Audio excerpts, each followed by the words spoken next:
Okay, just double checking. Should be open deck list, time of it on. Tournament check-in. Yeah, that's what I did wrong. Do a quick glance at the... Ooh. Okay, so first thing is we got to make sure the HTTPS is there. Otherwise, the links bug out. But I can fix that for you.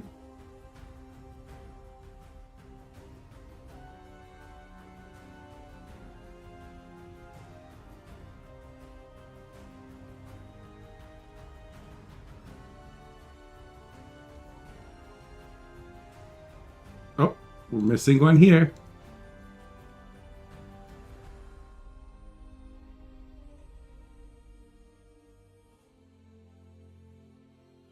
It's gonna save time later.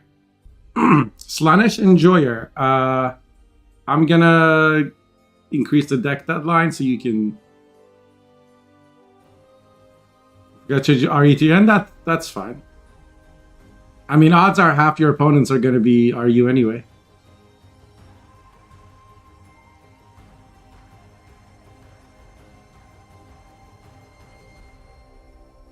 Plus, what kind of a Gwent gamer doesn't just recognize cards on sight? Imagine reading cards. Okay,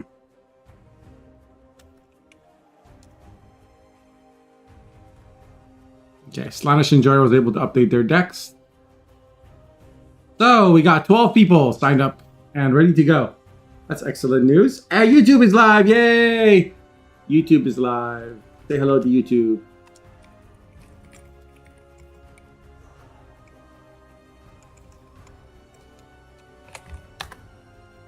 Posting the deck link for YouTube.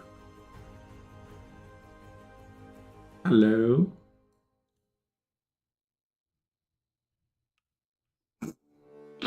I love Marushka's emotes. Okay, we're gonna go ahead and activate the bracket. Drum roll, please.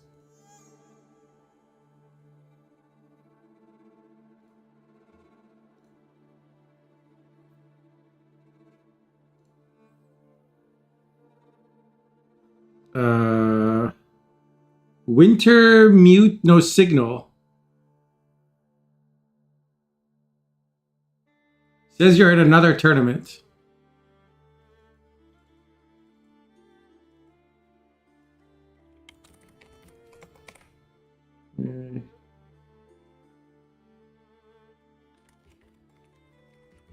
This usually happens if you were in a tournament that didn't like close out correctly, didn't archive it.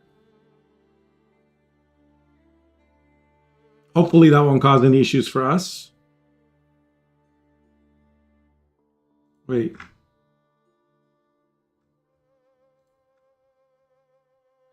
Oh, come on. It didn't let them join?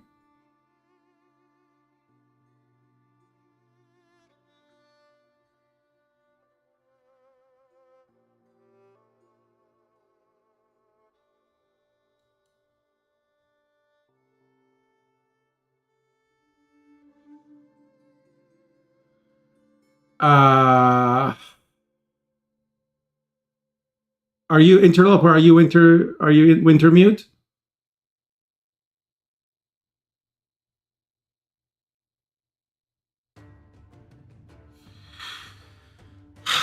Okay. And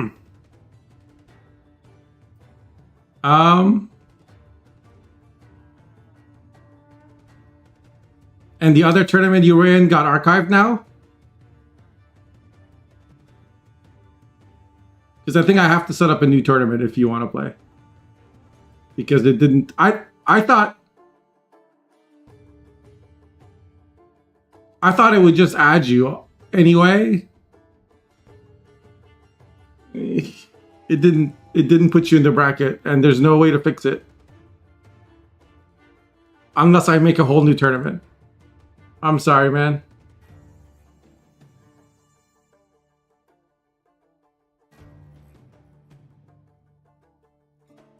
What do you guys want to do? It's up to the players. Would you like me to remake or...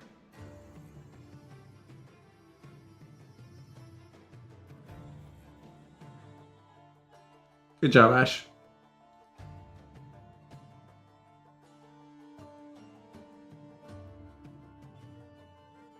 We can remake? Okay.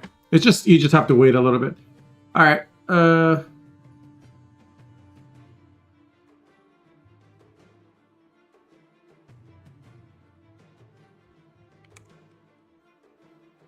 Okay.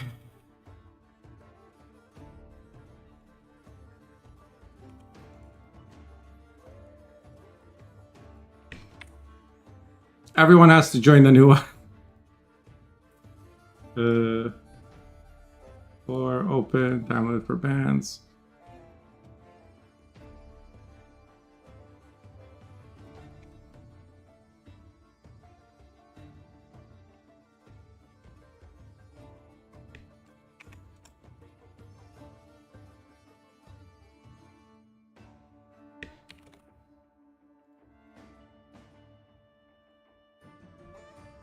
Okay.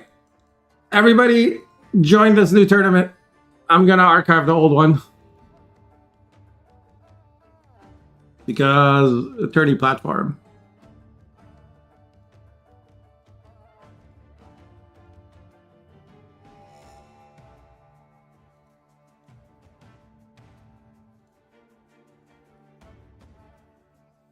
Do you have any mods here?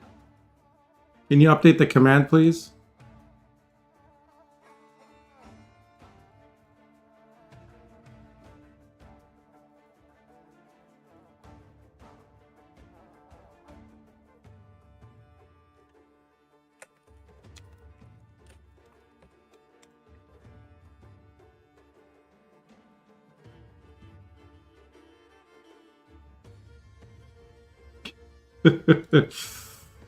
Yeah, you'll get used to it quickly.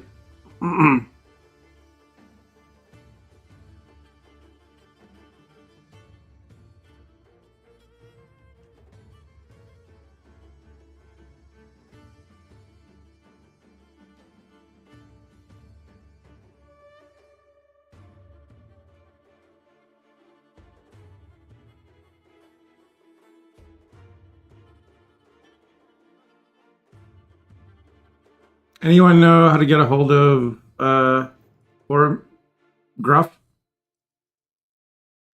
Make sure they join. Or Haika.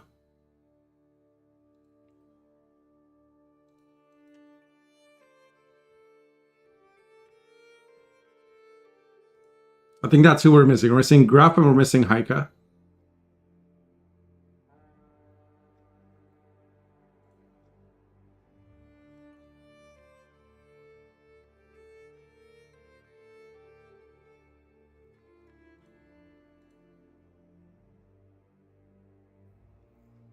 Yeah, if any of you have them on Discord or Telegram or something.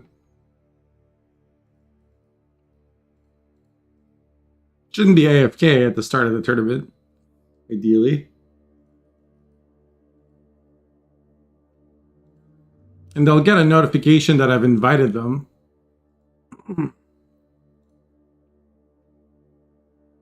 Thank you, Kepco. Appreciate it.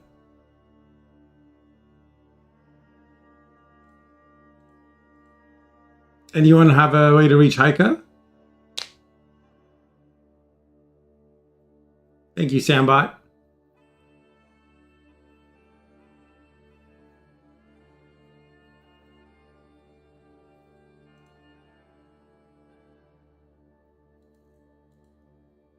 Hey, Eric Jade.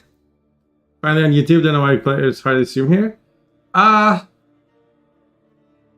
Yeah, in my case, it's because it's like the Twitch stream viewing community is more active. So most people stream primarily on Twitch, and dual streaming takes some work. I have it set up so I can do that, but even for me, it's sometimes buggy, you know? So. For the buy-in? There's no buy-in.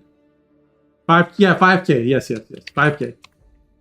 Send your $5,000 to this address. Okay. Oh, Come on. Ika and Gruff. Police. Gruff replied. Okay, there they are. Man, I was looking forward to seeing Haika play.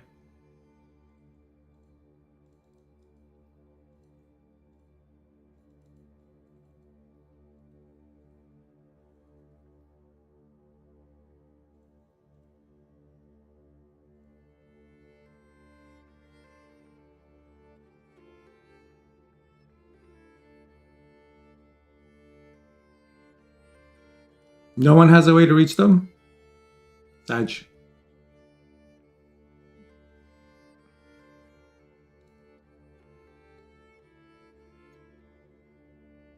It's also weird that like you whenever you like activate the bracket, it's like the same as starting a tournament. Okay, we'll join now. Sweet, thank you. Awesome. Okay, so I need to fix it on YouTube as well. Make sure that people have the right link. Unpin. Updated bracket. There we go. Put that on here as well.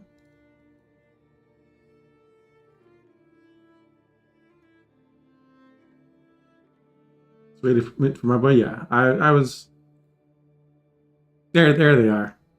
Okay, I'm gonna update the decks for them because I have it all open and I can probably do it faster. You just have to like accept the joining. Okay. Now we're done with the old tourney. In with the new tourney. The greatest tourney.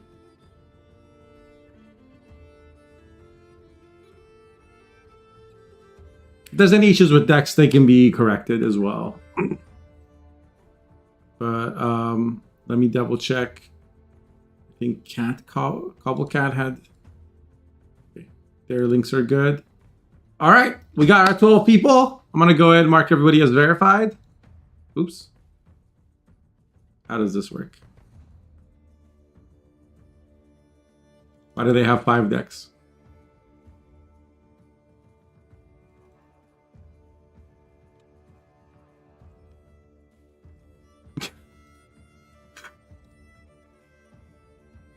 Come on, Gwent platform. Please. Hey, Hike, I know what happened was there was a problem with the platform. I had to make a whole new tournament. So I archived the old one, started a new one. Only thing is, now you have 5 decks. So since you're here in chat, I'm going to remove you. If you don't mind, just join again. I'm really sorry.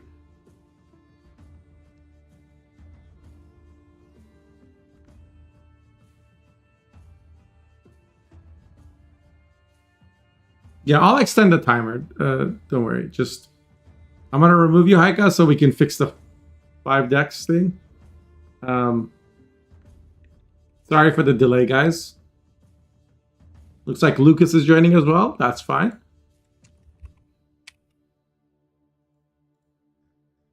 All right, Haika. One more time, and then I'll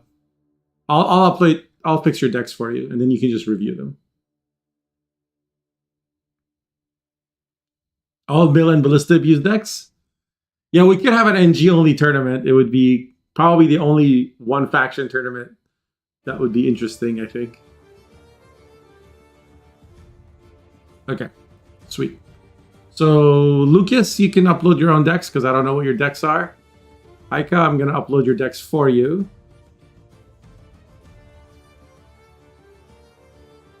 Guerrilla Tactics. Congregate.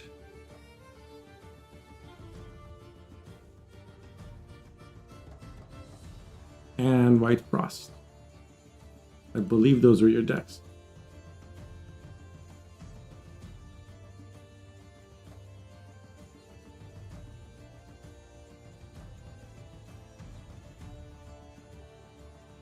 You can post them in chat, that's fine too. Whatever is easier, man. I got it open right here.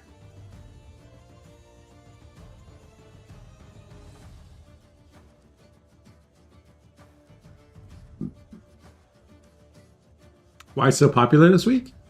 I think last week was maybe there were other tournaments going on at the same time. And then also I think it was right like the first day of the patch or like 2 days into the patch. People might not have had like their deck sorted out yet. Usually it takes a little bit for people to figure out what they're doing. Okay. We now have 13 people. Upgrade.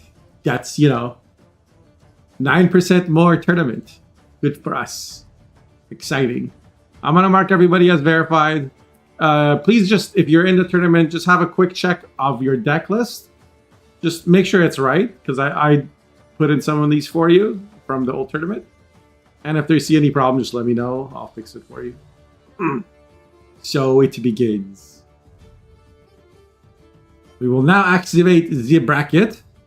Please, pray G, no problems this time. Oh, Winter Mute, no signal. It's not letting you play, man. You gotta be in another tournament somewhere, and even if you've been knocked out, that tournament admin needs to make sure that that match is marked as resolved. And like and if that doesn't work, you need to archive your. Oh, because otherwise it won't let you play. So I'm gonna give you like. No, I believe you. It's just you had joined another tournament at some point, and the admin of that tournament didn't mark that tournament as done, or your match as done, or something. Or it was, particularly windy in Krakow the day that they were. Like, I don't know. I mean, okay, it wasn't all for naught. We did get Lucas to join because of the delay, so we still got an extra player. So unless you have a way to like fix the tournament platform or shake the admin of the other tournament that it says you're in for whatever reason, I'm gonna go ahead and start it in 1 minute.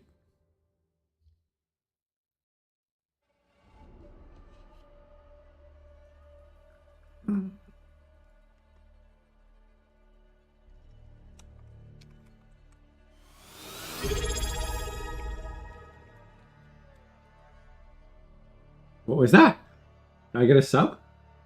Cobblecat, thank you for the prime. Appreciate it. Welcome in, welcome in. Cobblecat just followed. Welcome in, thanks for the follow. My boy banned by Gwent, yeah. Chill out.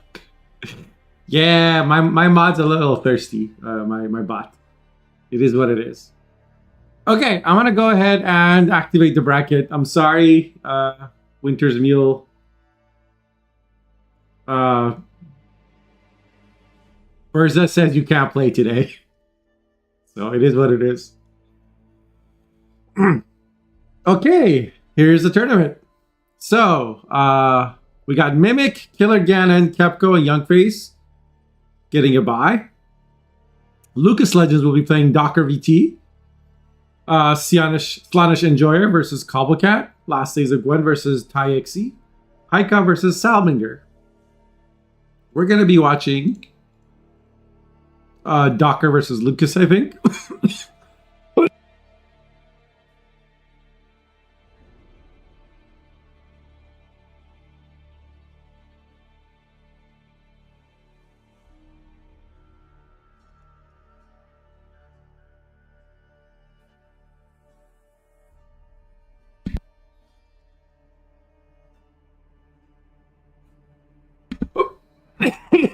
Quick overview for Cobblecat.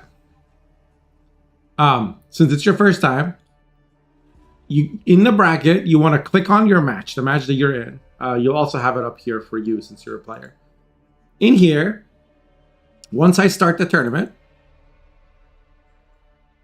and start the route, you will be able to come in here and click on one of these icons and ban that deck. Now, how do you see the decks to know what they are? You got to go to the Players tab. You can't do it from here. You got to go to the Players tab. You got to find your opponent, Slaanesh Enjoyer. You got to click on these links.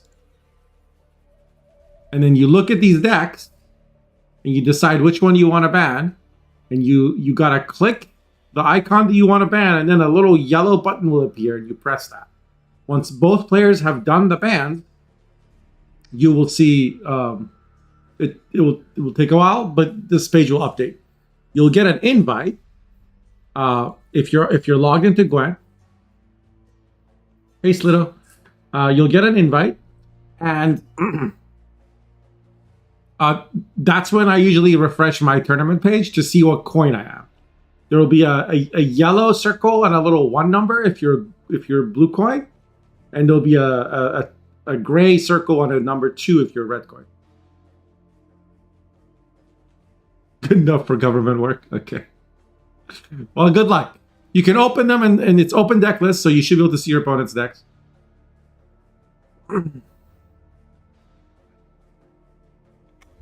And all right. We're gonna be observing Docker versus Lucas Legends. So let's take a look at what they brought. Game number 1. I gotta update the names here. It's gonna be, instead of Pepega, it's gonna be Lucas versus Docker.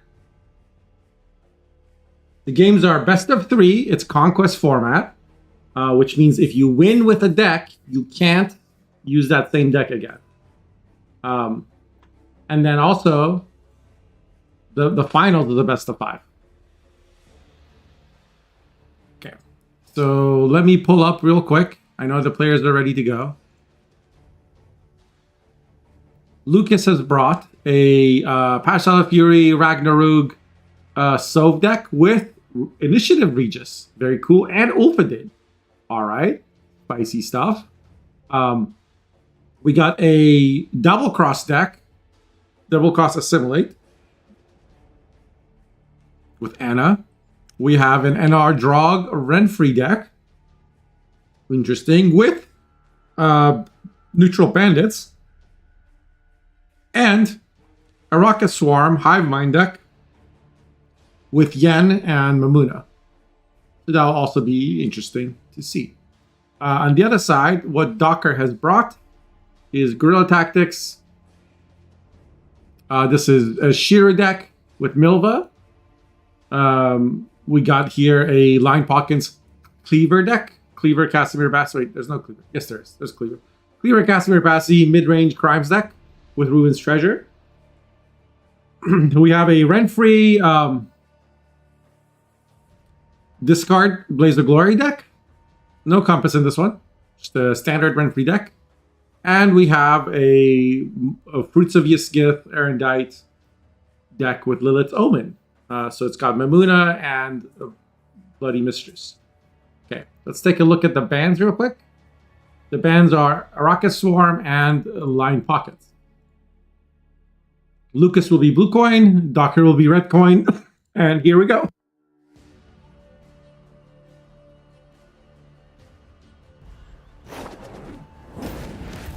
Onward! Attack! Hello, Sarcastic.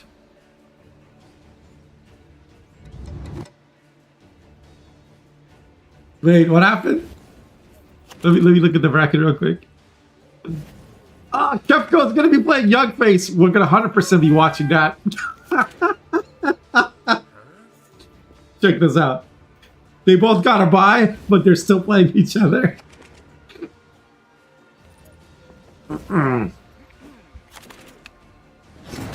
Those who seek wisdom in dreams perish as fools. Those who seek wisdom in the Pepega Council will perish as fools.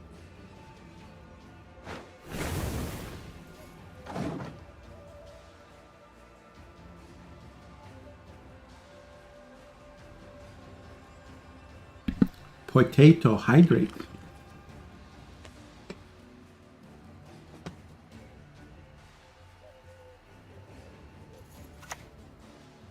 Let's go! I'm hyped. You're hyped? Are you hyped? I'm hyped. We're all hyped. This is very hyped. Prophet Lebiota. Wait, did I miss that when I was looking at the decks? There's a Prophet Lebiota? Holy shit. Is that like from the deck? That's you played the Madman. Did this get buffed? Did this used to be 8 provisions? For those who don't know, whenever you play a unit next to this unit, it gets a shield. And then we're choosing not to put the Rune Mage next to it. Cool.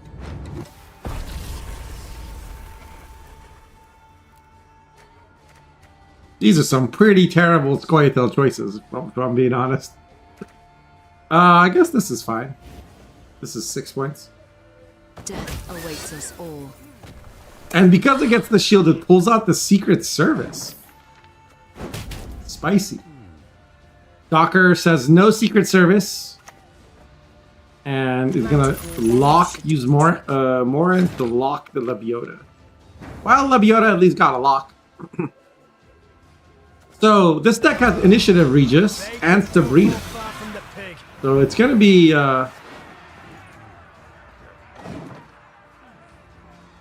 where's the Initiative Regis? Doesn't it? There's no Initiative Regis. It's just value. There's a different deck with Initiative Regis. Can I borrow a whetstone? Maybe 10. So this is Free Company. Lebiota got locked, and Free Company gets to live. And Free Company gets to play an Iron Falcon Knife Juggler from the deck instead of bunch. Based on this, I don't think Docker's going to keep playing. Like, look at this tempo. Or at least he's not going to contest around. He got a little carryover. What happens if Lucas passes here? When experience contradicts theory, We're not going to find out because... Wait. If the Secret Service had been on board, could have purified the Marlene. That would have been like the greatest Cosimo of all time. Not that it mattered because Docker was passing anyway, but still. I wonder what would have happened if Lucas passed there. Yeah, where Regis? Hold on. Am I thinking of the wrong deck?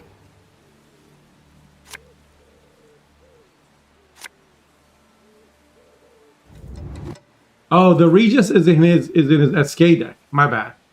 His NR deck doesn't have Regis. That's why I was confused. I mean, I saw this, I thought Regis, but it kind of makes sense. This doesn't really have synergy with Regis. I'm just kind of dumb. Well, no, it does. How does it work? Like, does Regis finish doing all his road stuff? Or does the turn, I think Regis would have to finish first and then Sabrina would go off, right? Because Regis is a deployed, this is a Death Wish on a card that's on the other side of the board. So I guess they would have kind of anti-synergy. Because Regis would remove a lot of bodies. Yeah, you guys are correct. Sag. Why couldn't it be like a cascading domino effect where if somebody had a row of like a bunch of 4-power units, you put Sabrina there, then you play Regis. away from my wares! Away! So this is interesting. Lucas plays an Iron Falcon Troubadour, and he's got Drog. This is a very clever deck. He's got a Vanguard in his hand. So, unless Docker kills this, the Vanguard will play for 6 points. Or rather, 9 points, right? Yeah, because this will be a bond. Is there a Gascon in this deck? No. These bonded units are just there for Free Company, for synergy with Jugglers, and for synergy with Free Company.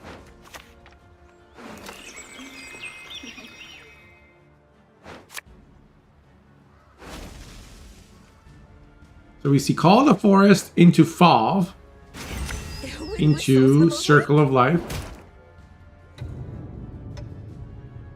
And what will be buffed? Forest Protect. So Docker wants to keep Shiru at 5. Renfi's Gang will be at 5. Cutthroats are at 5. Makes sense. I think there'll be a few 6s and 7s as well, but Pleasure to bleed you. I mean, people forget that even a simple Shiru on 2 targets like this, it's still a 13-point card. Which is, like, not good, but it's also not bad. Like, Shiru's floor is actually pretty decent.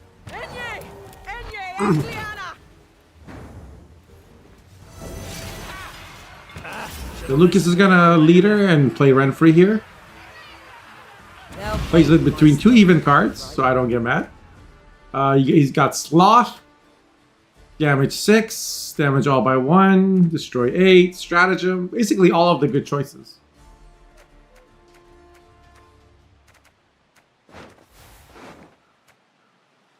Blessing of Charity is lowest provision.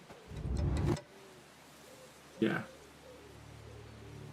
Sloth plus lowest provision is my favorite combo when I'm playing like Kashi.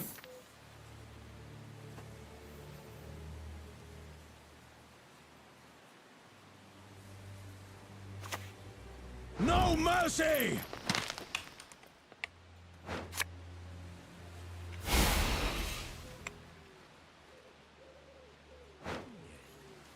Act your age. At 2 centuries, you behave like you're barely one. Mr. Akamarud says, finally catch you online. Mr. Potato, have been enjoying the VOD for the last couple of weeks. Have a good tournament. I'll be checking the VOD later. Awesome. Great to see you. Golbathana Bomber from Simless into Double Harvest. Docker is now ahead by 2 tempo. Leader is used by Lucas. He wants to really thin the deck and put pressure. He has to decide which of these cards to pick up.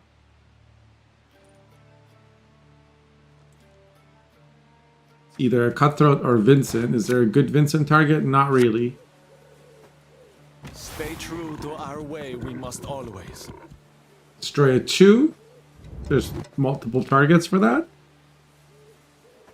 And then, Fancy another. what was the lowest provision card from the deck? Why didn't we get a PFI?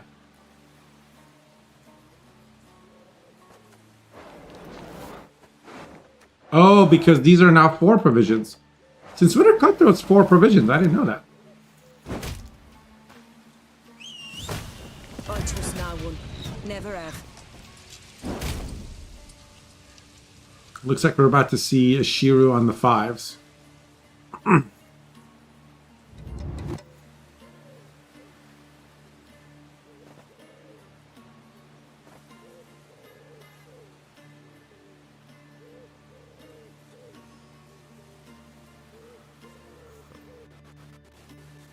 And this Force Protector's been getting gigabuffed. So Docker's planning on having last say, I think. So that's us. He's gonna run out of time, though.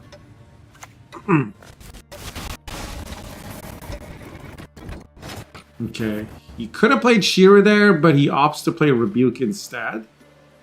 And I think that's a mistake, but maybe he was just running out of time. I say it's a mistake because, like, yes, he had a 5 here. Could have dropped the Shiru, just moved his card and this card once, and it would have still killed a lot of the power. Maybe he thought that wouldn't be enough to survive a short round 3. We'll see. But Lucas now has a lot of paths he can go down. Is this the turn that you play Sabrina, or do you try to hold it? Of course, Docker's done a great job splitting rows.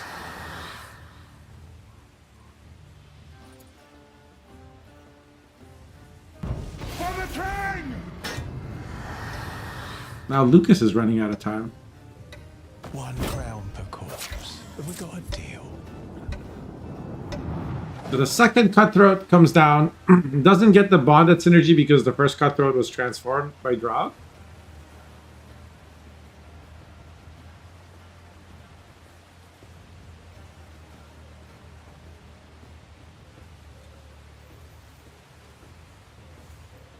And now it's 39 to 17. Rock on! Brian gets played. Take care of myself. Brian can help set up. Brian can ping this to set up a Shiru. I am ready. But it looks like Lucas isn't going to allow that. He's going to try and kill the Bran, I assume. Tomorrow we sup at home.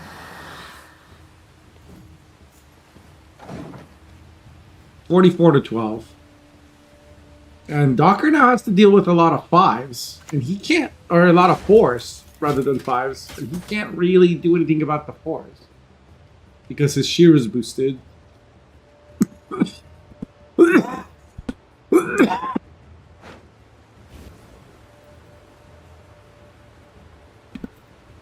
Well, even if it wasn't boosted, there's really no way to deal with 4s with the Shiro.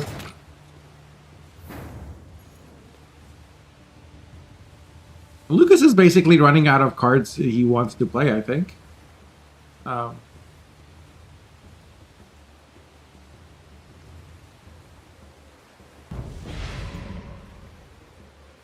not sure what the point of that was. Guess he's gonna reset the Simless. He wants the Shiro. He's saying, you gotta play Shiro, I'm not leaving.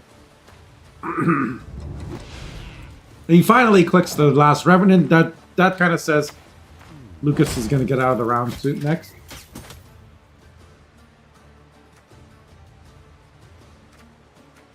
Not great options for Docker. He's gonna play this for 7 points. And I think Lucas is gonna leave now. So 30 points needed for Docker to get ahead. There's 3 5s. I'll get it done. I think this is gonna ping the 6, yep. Who am I to kill? That's exactly enough to get there in one card. But Lucas does keep last say.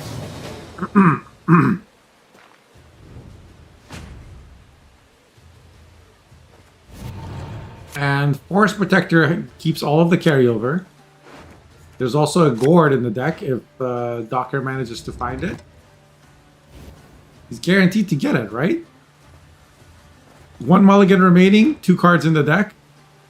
50-50.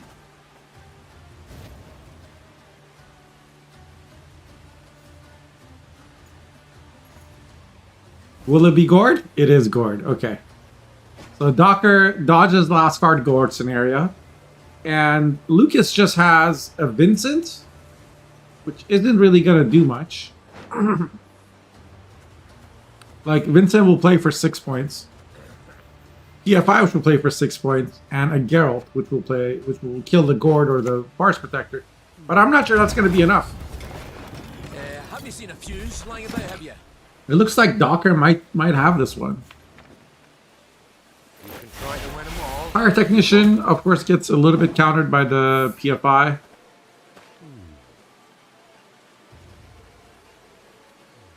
You might as well click it. Well, maybe not. You don't know what the other cards are. The problem is that play all critters. This is your only target, so I guess maybe you are just resigned to your Pyrotech not getting good value. Got any bells? Hungry like a wolf, I am. This Vincent will play for 7 points. Geralt is currently a brick.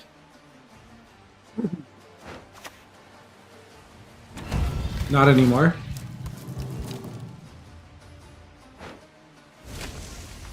You like surprises. But I think you still play the Vincent here.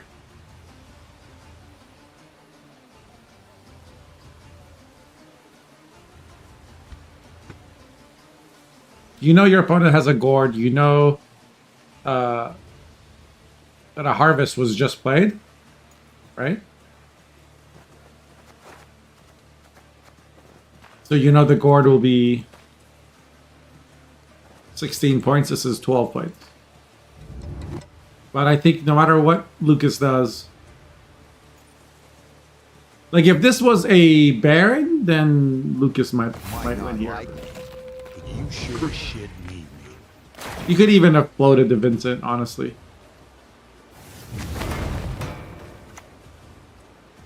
Used to chop wood, but the pay's better for souls. Oh, Gord didn't even boost by the max. Damn it. But it doesn't matter. Without leader and any like real points in round 3, Docker ends up winning the short round. Thanks to the carryover on Gord and on Forest Protector.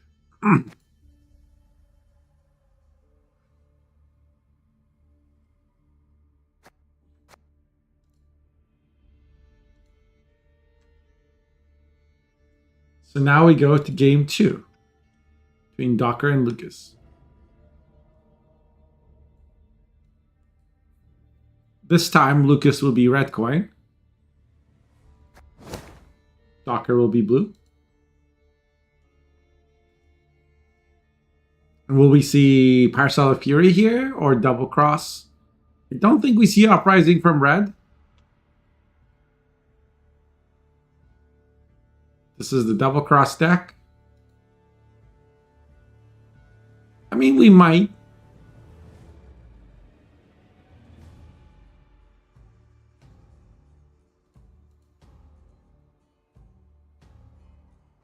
Alternate Baron? Maybe. The Baron play didn't feel great. It felt like a bleed running out of steam, you know?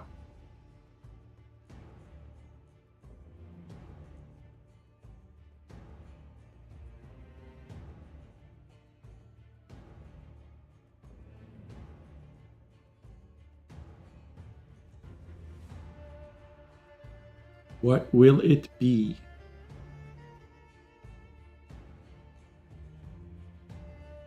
The other thing is, I think round 1 maybe felt like Lucas. Like I always feel that way when I'm playing these these Cosimo decks, because like you want to thin out your Caravan Vanguards as soon as possible, right? And then when you do, you kind of want to Cosimo it, but it's also a lot of points. So you know, in a deck like Kashi, where if you have round control, you are in most matchups you feel confident. That kind of makes sense to maybe blow a little bit of your load in round 1 just to get round control. But I don't think Lucas's deck necessarily worked that way. At least not against Shiru. He might not have expected Shiru in that game either. Double Cross is still your favorite leader? That's because you're a cheating cheater and you like to look at opponents' cards. You have no honor, sir. Real honorable NG players play lockdown only. I said it. Fucking sue me. I'm sorry, I don't have a wig made of 200-year-old horsehair to argue a court case in your country. Honorable NG, yeah. Honorable NG player.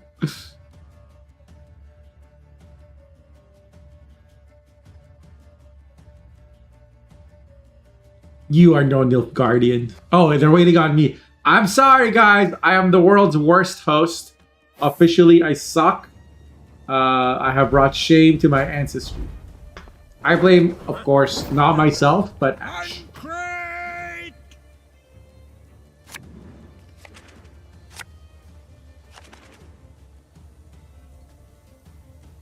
So Lucas does, in fact, choose Double Cross. And Docker is playing Discard Rent-Free.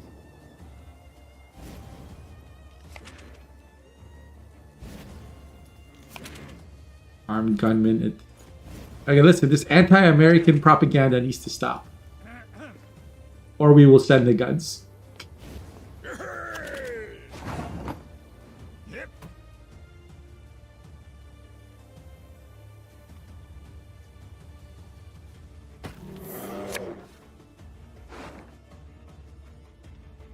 There's a bear. You guys see the bear? There's a bear. Rawr. What other card game has bears, huh? None of them. There's no bears in Hearthstone and no bears in Magic. Nuh-uh. Nuh-uh, fake news. Nope. If there are, they're not raging. Listen to that audio.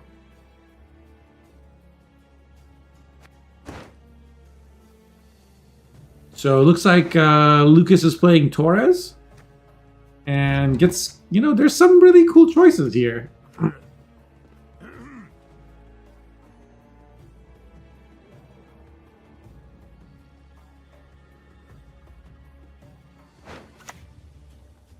empire for the ages. Let's see what they picked. They didn't pick Quen. They picked Jutta, Wild Boar of the Sea, and a Bear Witcher. And since Lucas is playing Anna, picking Jutta makes a lot of sense.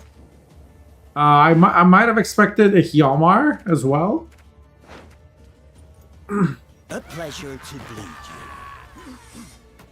you. But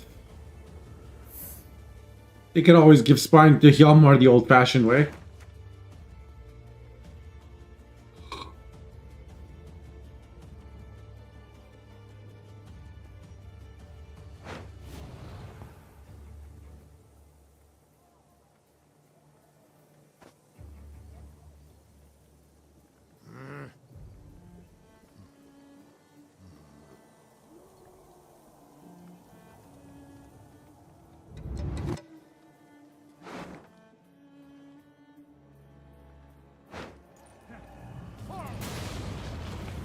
Don't you pester me. We got a Heimei Scald.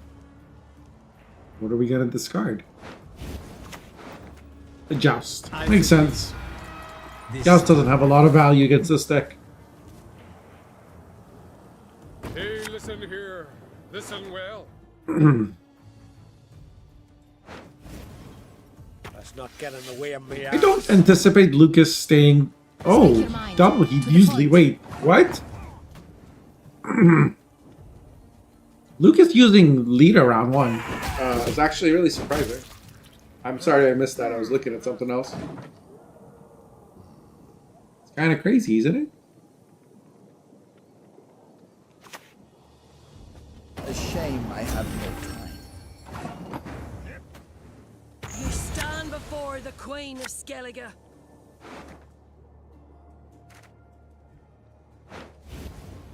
I can hide your stench. Docker just plays Berta and gets Morkbark out. He does draw the Jutta, but that's fine, honestly. You weren't going to want to lead around one anyway.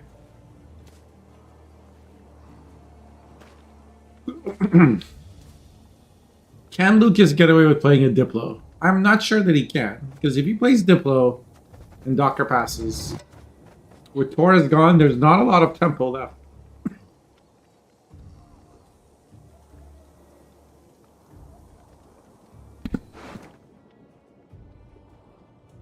Oh wow. Artaud is going to come out. Artaud into Wild Boar of the Sea. Gets ahead. Lucas really doesn't want to give up the round. Maybe that's like necessary.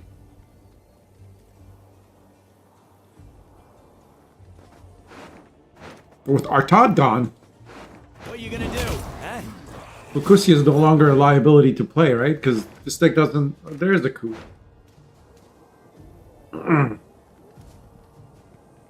But Docker just plays a Bear Witcher and gets ahead. Like trading Artaud for a Bear Witcher doesn't feel great.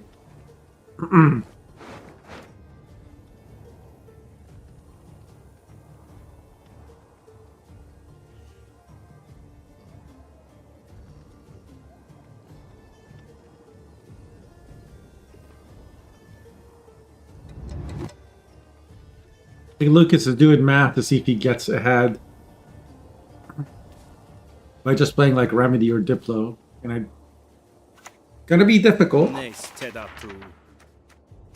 Barrel Bond might do it. Yeah, Feral Bond into an Archer would be 11 points. Or 12, actually. There you go. Plus double Assimilate proc, so pretty big Diplo, honestly. Kind of massive. Now Docker finally has to play like a gold. And Geralt comes down for 13 points. Lucas now needs 9 points to get ahead. Let's see if he can pull off another Diplo.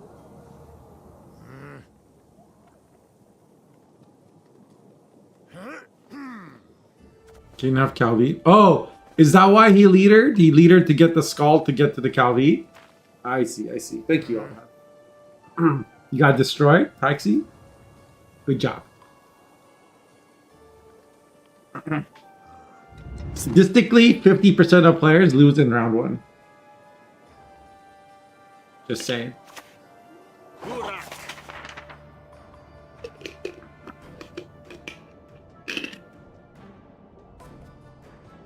Wow, 50% of players who play in round 1.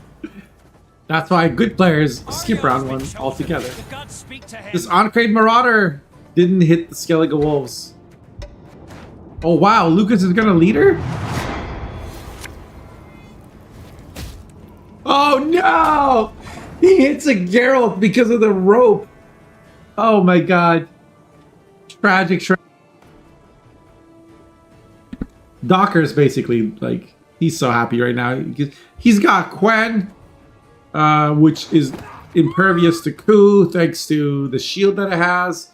And this is like more than enough points. Easy game, easy life.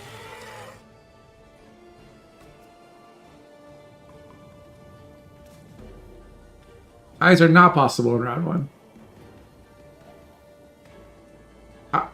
Tied games are replayed until the victor is found. Wait, now Vilgefortz actually ties the whole thing up.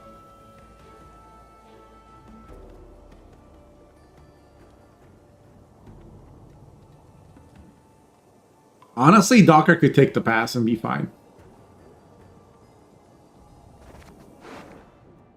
He also has a Fukusia on... Wait, no, he can't Fukusia Geralt. Fukusia on Bear Witcher is a lot of points.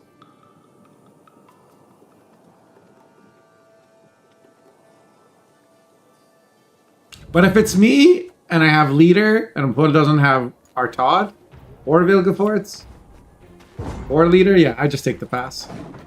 Easy.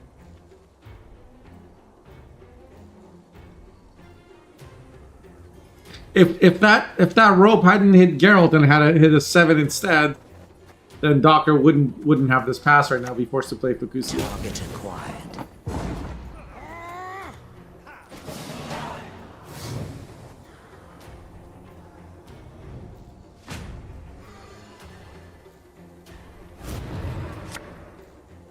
Oh, one more time is Slaanesh Enjoyer?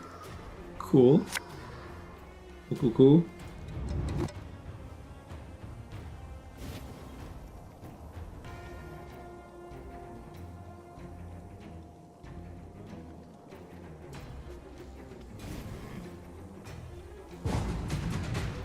Instant pass by Docker.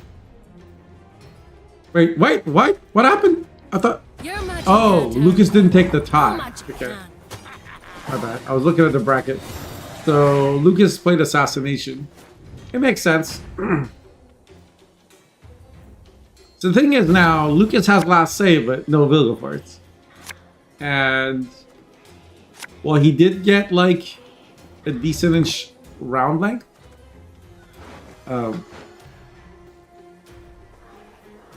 Shouldn't you keep the Yutta? I guess not.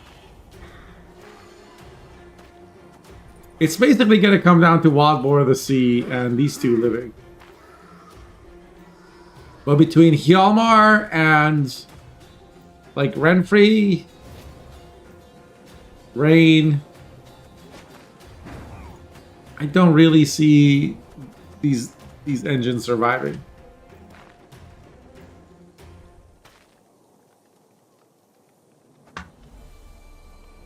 Honestly, playing in tournaments is like the best way to improve your Gwent game.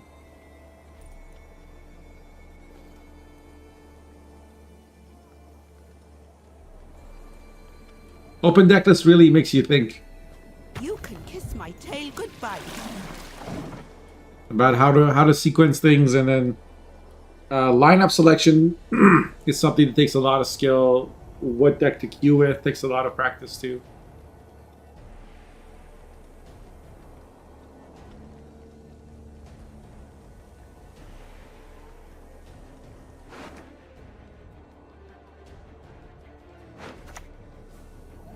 Take him to the woods and release the hound. Everyone has their secrets.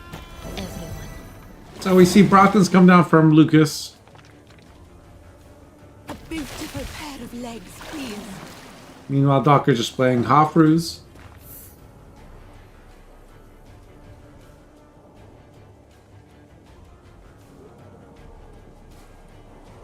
This will probably get leadered at some point. You will not regret this, good sir. Her grace. Lucas is just playing his assimilate engines first, and then he's gonna play. Well, I guess he's saving Mage Torture to give spying to something for coup. But yeah, as expected, leader comes down, answers the Brothans. You got damage 6, damage all by 1, and gluttony.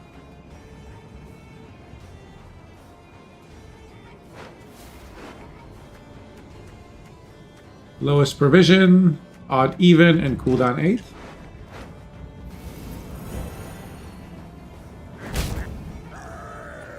You see damage 6 answering, yeah.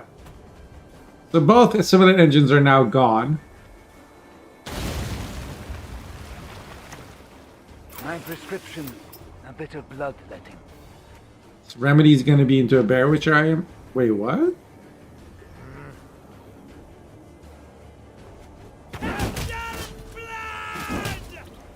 Interesting.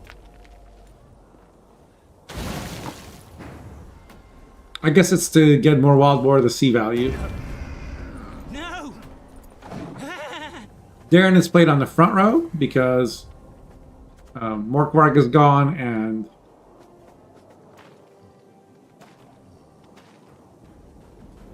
oh my god, I forgot the name of the hand buff.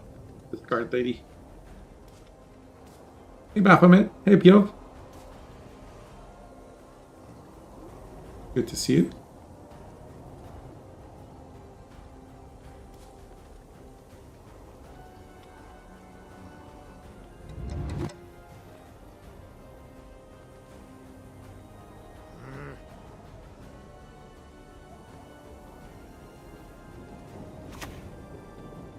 The revolution is inevitable. We see Stafford come down.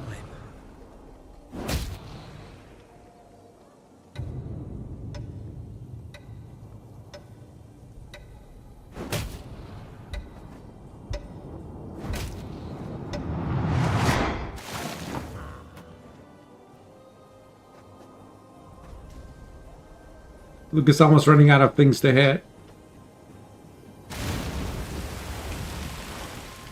And Docker is clicking his Hofru because he wants to deny Albor the C value and create more Bloodthirst on the opponent's side.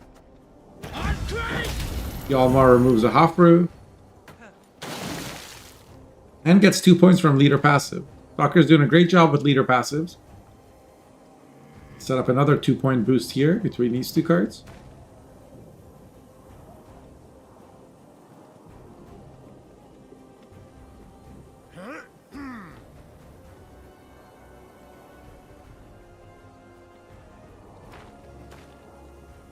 Did Kindness get nerfed?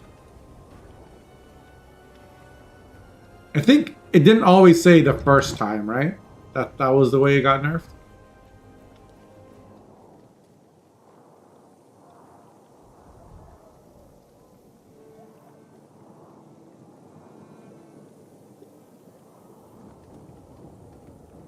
So Lucas either has to play Wild Boar to see now, or it's give spying, and he's gonna opt for Wild Boar to see now.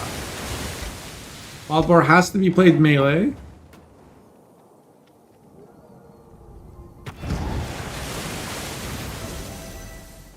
This one already has spying.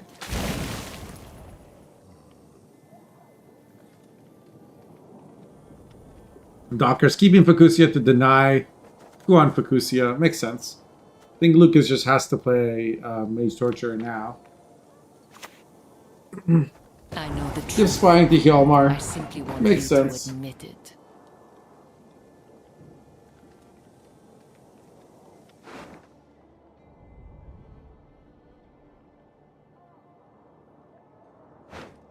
He shall be mine and forever. Gonna be Berna for 10 points.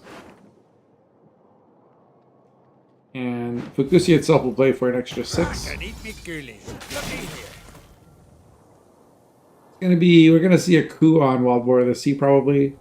And I don't think that's gonna be enough, unfortunately, for Lucas. That's gonna be 2-0 in Docker's favor, and Docker's gonna advance to round 2, and Lucas is out of the tournament. Lucas brought some really cool decks. We didn't get to see 2 of them. But Docker is a very tough opponent. And they get to round 2. So in the other matches, it looks like Slaanesh and Joy already finished 2-0. Yes, Alminger, it is. It's a best of 3, except for the finals, where it's a best of 5. So you already advanced.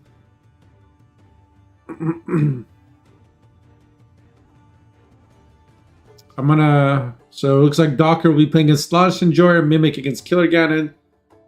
We're going to be watching Kepco versus Youngface.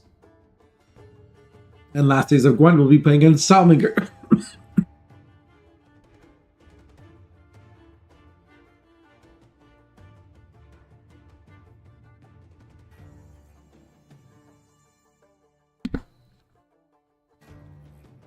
Thanks, Haika. Sorry to see you get knocked out. Thank you for playing. I hope to see you next week. I wish I could watch all the games. Yeah, Lucas, that rope was very tragic.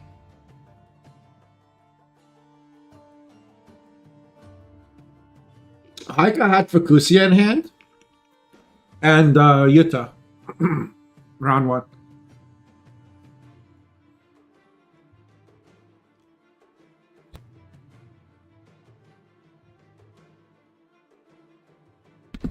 Those are his last 2 cards.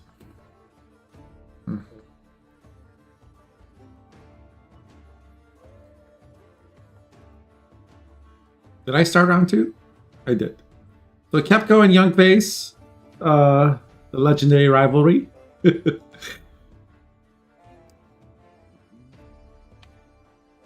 Will be the next game we watch.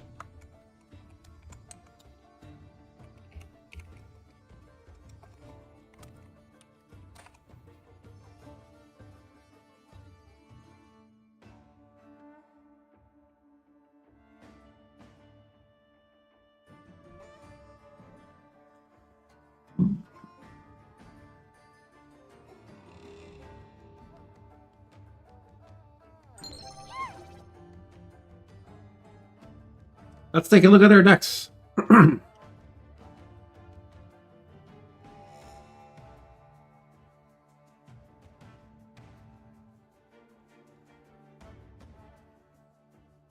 So Youngface brought their... Oh, they've added Aquan now.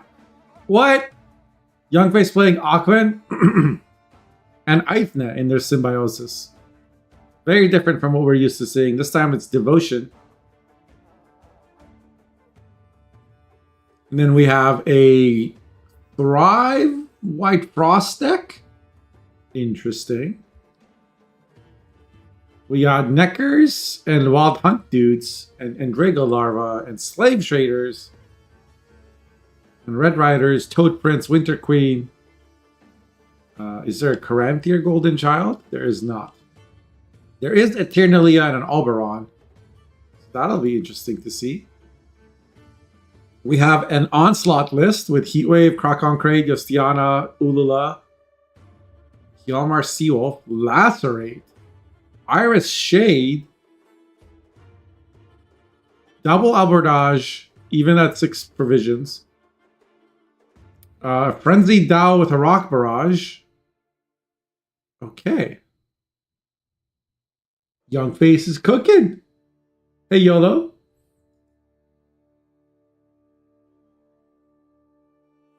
Sure, yeah. Which deck?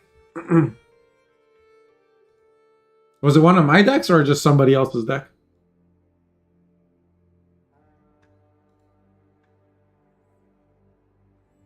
And then finally we have Young Face this time playing Imposter with Masquerade Ball. Still running Kalak different. Admiral Rompari Emir, no Usurper.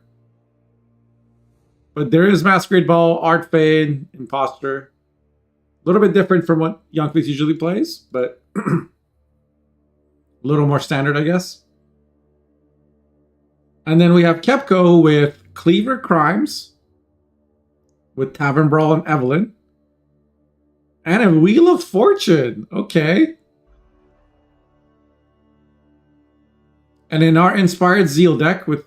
Wait. Yeah, okay. I'm just making sure I'm looking at the right decks. With Revenant Kimball. This is what? This is the Shinmiri deck, I think? No. No, there's a Philippa Blind Flurry. Here.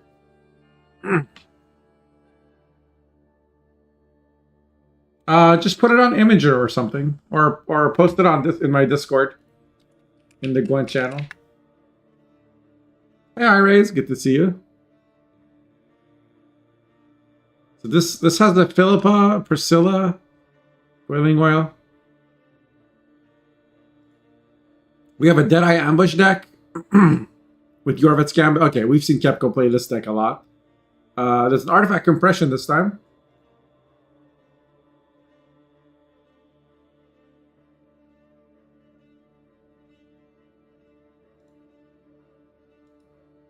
What is this song? Okay. And finally, a Tucson Hospitality deck with Ale of the Ancestors. I'm going to go back and just make sure I started the round. And I'm here as an observer. Yep.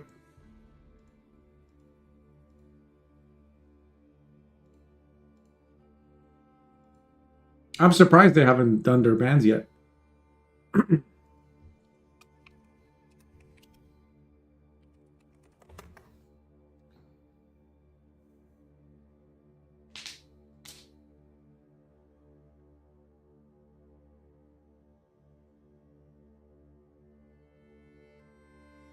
Yeah, Youngface hasn't unbanned yet. I just tagged them in chat.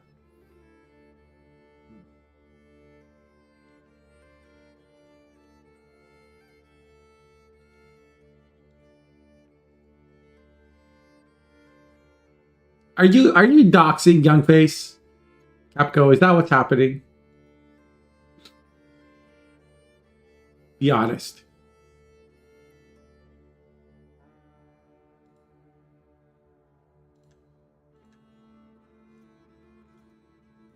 Mimic? Mimic, you around? Guys, round 2 starting. It's like Docker and Slanesh are already in their game. Last phase of Gwent and Salvinger should have gotten their invites as well. Youngface. Weeple. Weeple people.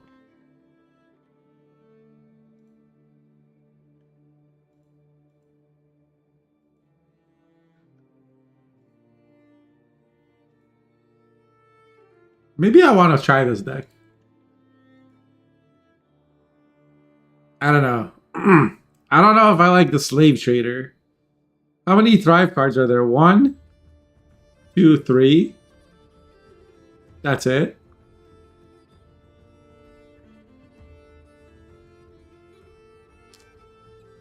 Could be a little tricky getting your scenario to proc.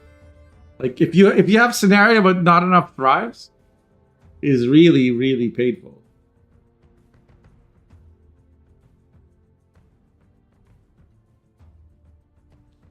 Share it on Discord? Okay.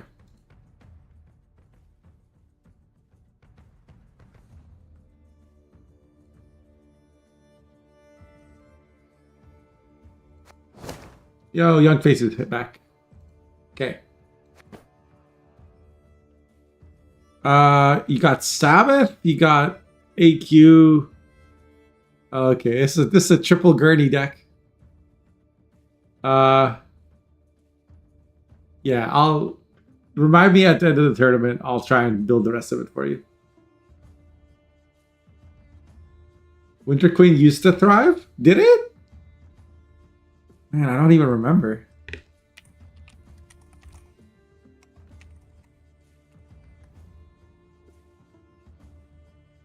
Did it ever have thrive? It did. It did. It did have thrive back in the 7.0.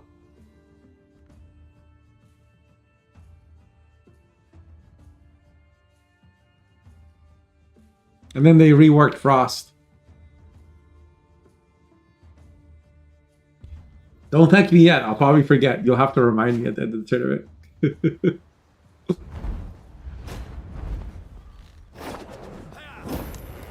I'm pretty sure I helped make Triple Gurney popular Stones. back in like the Specie era. Specie and Evades.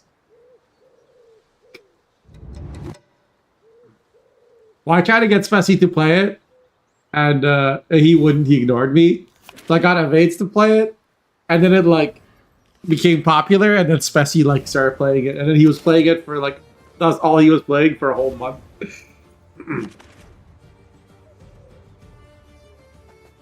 And everybody was mad about Bookerty.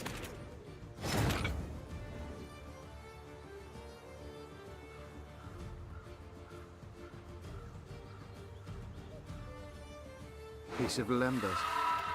Here comes Yorvet's Gambit for double trap. It's going to be Incinerating Trap followed by Stinky Situation.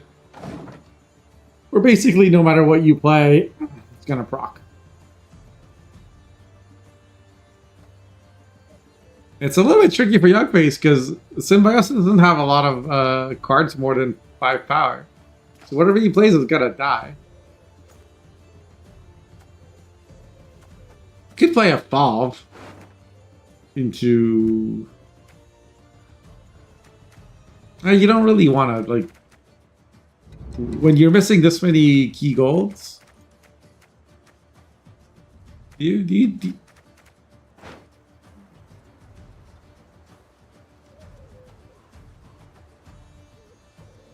could play Falve into like Hamadryad or something.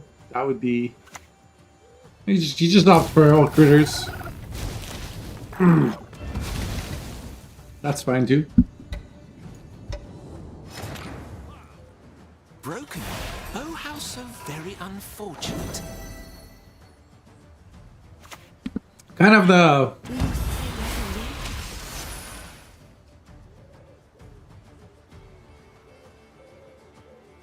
the thing about this Traps deck is once they get the situation going, it's a lot of tempo. It's very hard to contest round 1 against them. But Youngface did commit Aquin.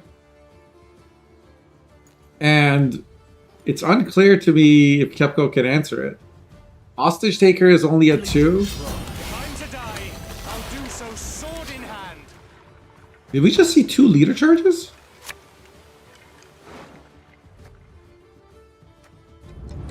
And then Curse Scroll grab Reordain and put Artifact Compression back in the... The point was to get Aileron.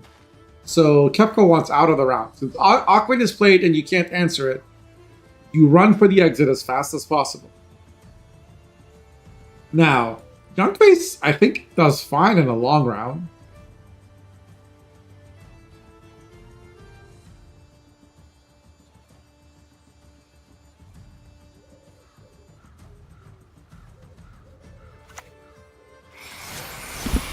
And Frogs is creates a lot of clutter in a long round, so playing it now seems fine. I think Kepco wants to pass. You don't leader charge twice, yeah. Kepco just passes. And Youngface can play 1 or 2 cards and just get there. Kepco's deck prefers not to be bled because both Eldain and Hostage Takers really scale well with the number of traps in a round. Eisinger, of course, also scales with the number of Deadeye. And Youngface's deck doesn't have Tall Punish for this, so it's not an issue.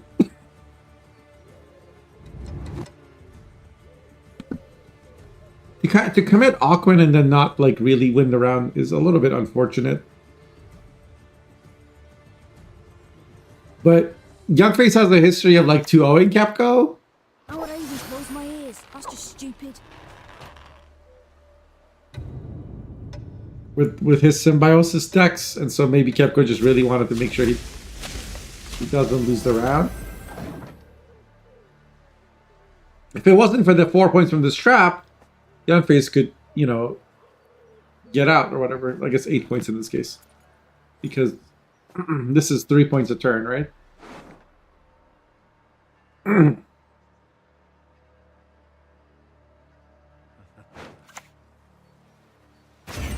wind whistles Willow's whip. We see Fob into a Dryad's Caress. And 1 leader charge. Was that leader charge necessary? I don't think it was.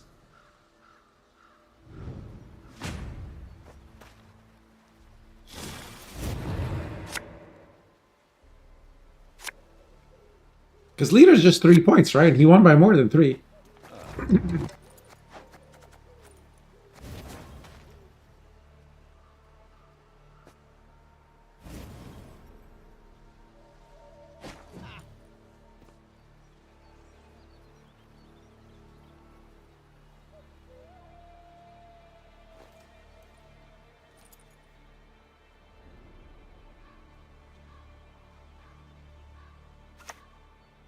So now we see the other critters played. This is here because Youngface doesn't plan to bleed. That's just a card to dump. Kepco will also use this chance to thin. Youngface will pass. Right?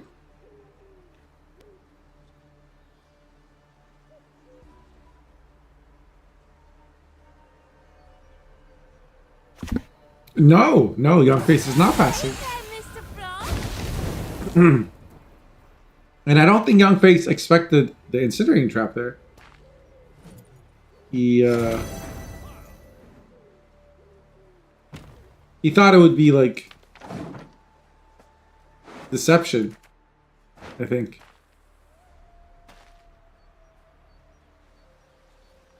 So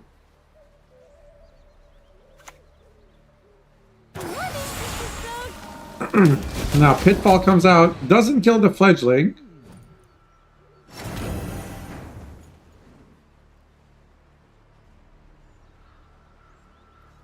Oh, evade to Overswarm. I mean, once you played the critter, and Aquan's gone, and Frog Mini-Seas is gone, I don't think Overswarm was really an issue.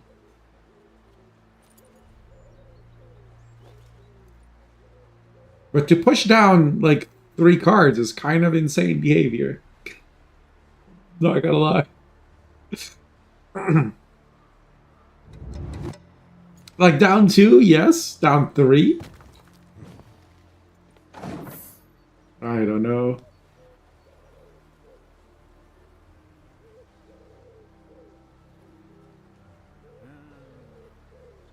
So this is 6 points right now. Youngface passes. Kepco just plays another card and gets out.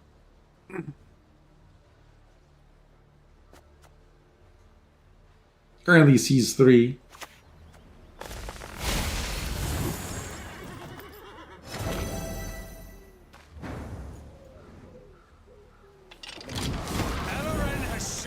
Yeah. So now Kepco's ahead on points. Okay. Youngface pulls the trigger, plays Aithna. He's gonna try and play Telian into Sinless Neck. What trap is this? I didn't see. It's the other crushing. We are not taking souvenirs.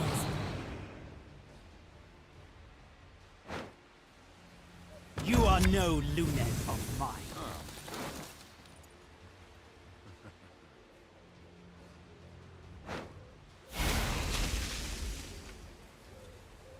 He needs to stack front row. to keep his symbiosis ladies alive.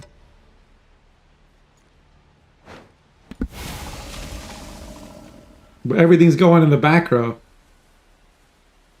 Watch and learn. Dance of death! Ha! Ha! This crushing will get a lot of value. Get an extra 4 value because of RNG. This farce. Vedrai Enlay!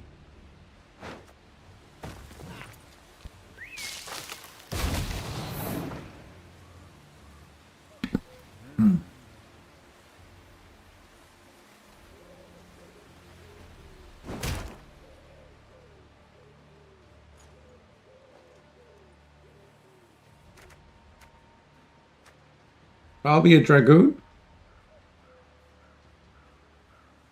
I don't think you want to pick Half Elf Hunter against somebody who just picked up a Crushing Trap.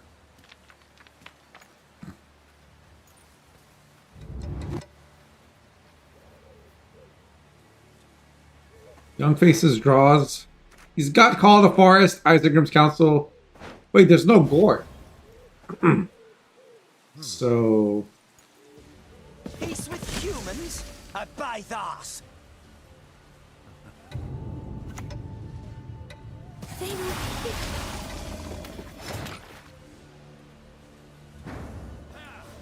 Another unfortunate draw. Treant going up would have been a lot more points for Young Face.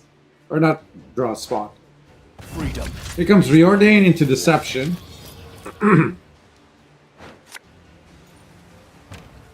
Hostage Taker to steal a 6. Do so sword in hand. Or 7, rather. Jesus. And it was a Symbiosis infused target too, wasn't it? Curse racists. And he manually clicks the Deception to get ahead. What does Young Face have left? Basically nothing. Young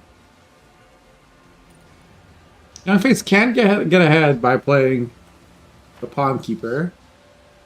But that wouldn't trade too well, I don't think.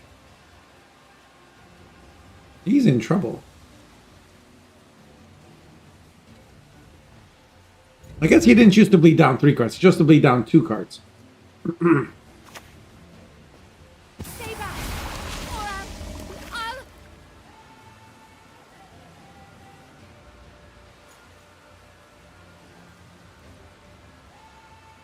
I'm 100% cheering for the non-chops player. Fair enough. You got the Seed Mimic? Every fortress has a weak point. Yeah, it's up to you guys if you want to replay it. If you decide to replay it, you can do it as a friendly and just tell me what the results were, and I'll update it manually.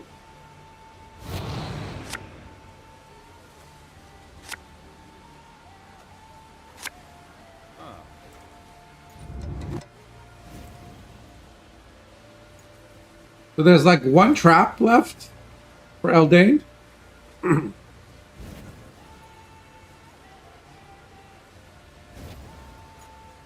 And this Isengrim is for a Hamadryad.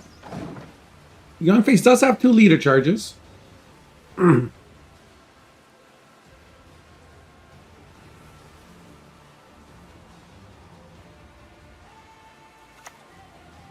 mercy!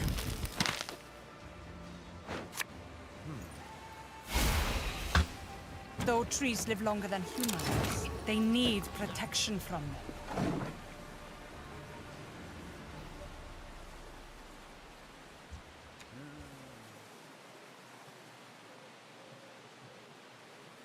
So there's Serpent Trap, which will kill the Hamadryad.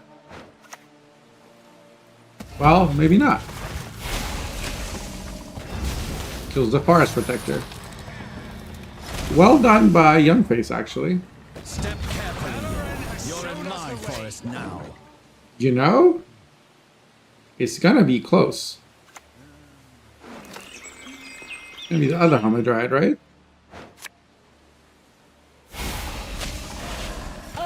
Choke the embers! Wind, blow out the flame! Spore will be enough. That's a lot closer than we thought, right? But Kepco wins game number 1.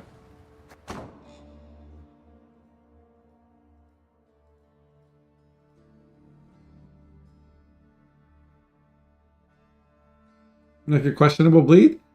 I feel that way too.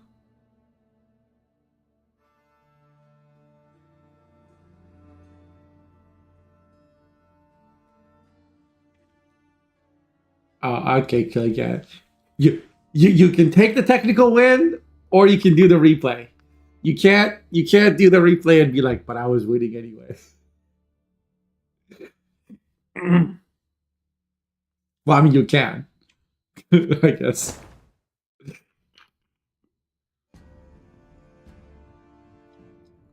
But if you lose the replay, it's still a loss, just so you know.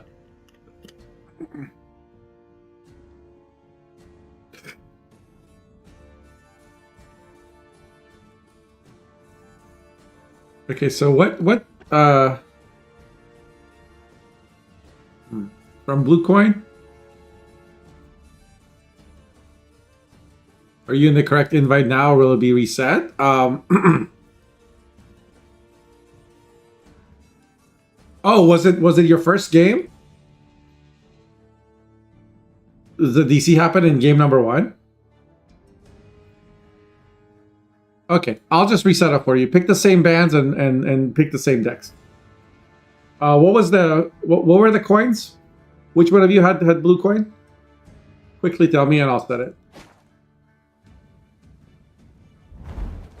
You were blue? Okay. Yeah, just redo bands and you'll get a new invite.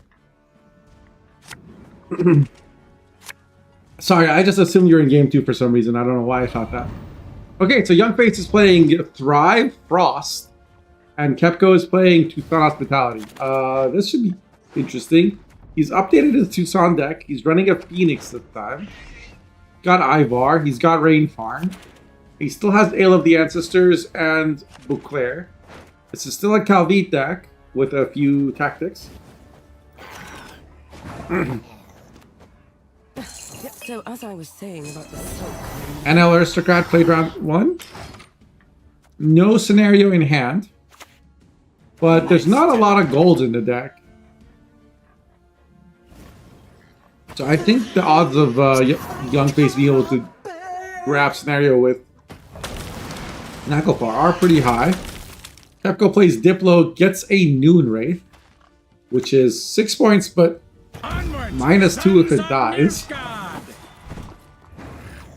Winter Queen is in deck, so technically Young Face could just move this and drop the other Naglfar crew or something. Human insect. It won't be long. Instead, just opts for the max Frost engine value here.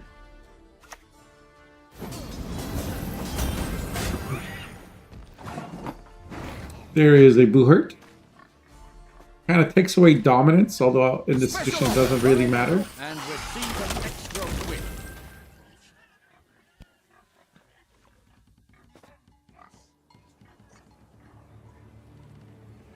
win. Am I correct in remembering that Frost used to attack the smallest unit?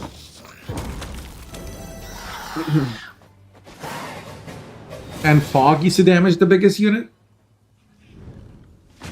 Anyone remember?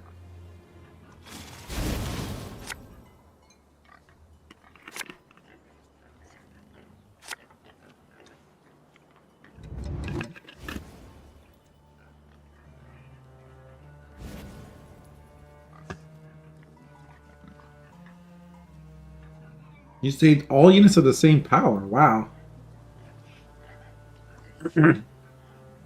Was it ever just the one unit after that? Lichin, thank you for the sub, by the way. I appreciate it. They switched them? For my collection. Yeah, like, because lore-wise, it always made sense to me that, like, when it's cold, the small creatures would die. And if there's fog, like, the giant ogre would hit a rock or something. It clear skies to remove weather? Yeah, like in Witcher 3, Gwent, right? Thank you for all. As long as you guys keep supporting, I'll keep doing tournaments. Especially the players who play every day. You give us good content. We really appreciate them. So Youngface opened with a Conqueror, and then Kepco played Phoenix. Youngface jammed the Arident. He'll be able to use Toad Prince to eat the Phoenix next turn. Unless it's protected somehow.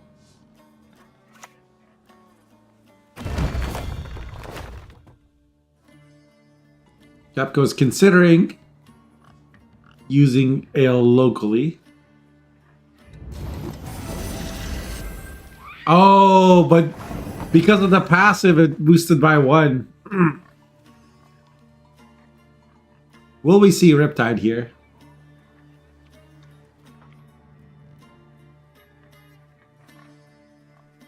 No, we won't, right? Because you want your Arident to still do 3 damage a turn. You're just gonna let it do its thing. Gale's into Tyrnalia is a play.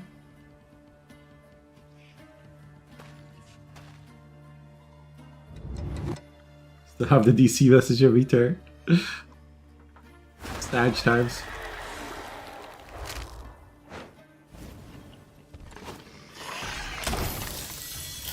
GG Docker, you are the worst monkey I ever played against. Not playing around a 1 single card. Serious sloth. What does that mean?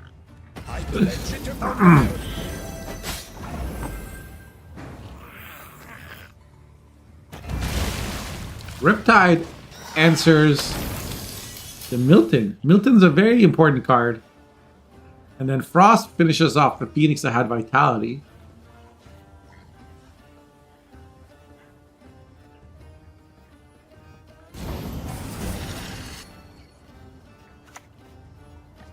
Demons don't scare. We're one and the same. Big chunky Giga Chat Ivar comes in.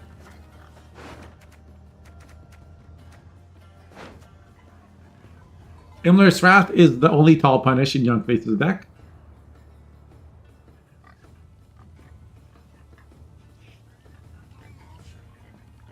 But it would require a leader charge. And then there would be nothing hitting the no value from the Frost. So it's kind of tricky. Youngface doesn't really want to play Naglfar here because Naglfar is his only way to get the Dark Manor. So instead, he's going to play Oberon. Wow. We must open our gate. Forthwith. Oberon into Bruiser is actually very good.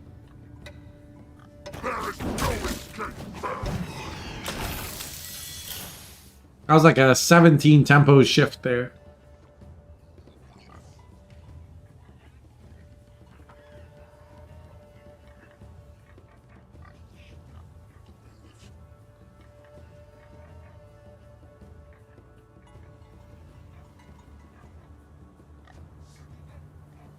Was Clear Skies a cheap card? Was it like 4p or something? Oh.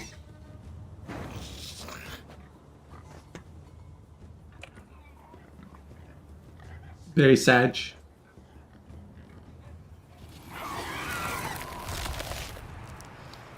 Sorry to hear that, Mimic. Hopefully your connection gets better in the future. Oh. No issues on ladder? Well, that sucks. Tyranny platform, Gwent G. It was not 4p. Present provision those days. It was just a bronze card. You could have the 3x in your deck. Right, this is like this is before Homecoming.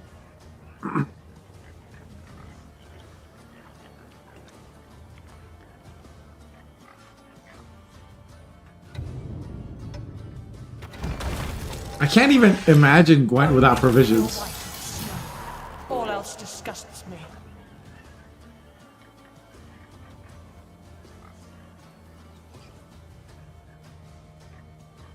Yeah, it's only good against weather, right?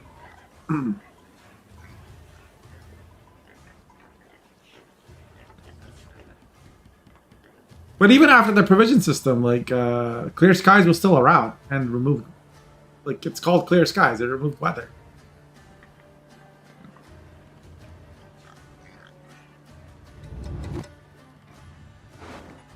Just don't remember how many provisions it was then. So Kepco plays False Theory and boosts it so it comes back to the very next turn.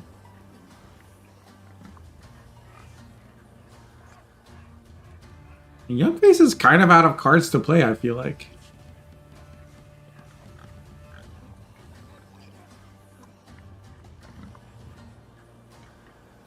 If you... So at the end of this turn, there will be a 16 point switch. It won't be hard for Kepco to get there in one card. Question is, has Young Face bled enough? Problem is he can't play Toad. Toad is a brick essentially. He can't, like, Necker's not enough tempo. And like he can not go far for Immler's Wrath. Oh wow, he's just gonna play Necker. Okay.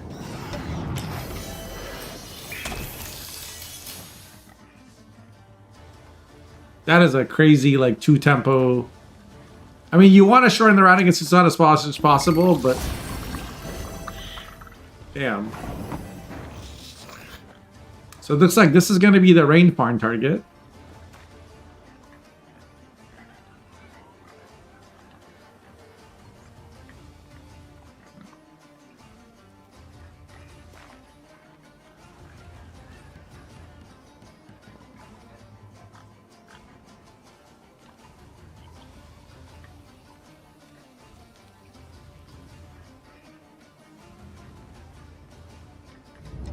I mean, Immler's Wrath is 12 at best.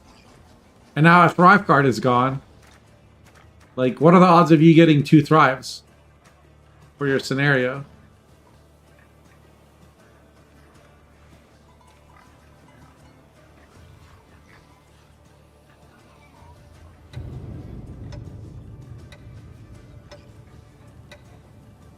Gwent's gone through a lot of changes.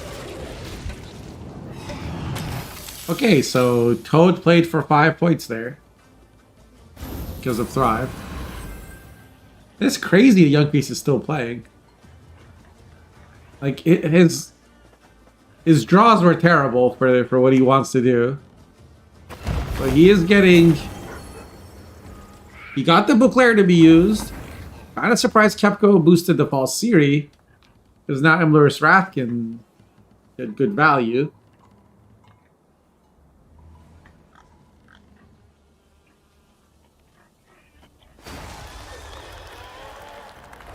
He's gonna click the Ternalia to get Frost on both turns, on both sides, and then play Immler's Wrath. And then he just has to hope to draw his 2 Thrive cards.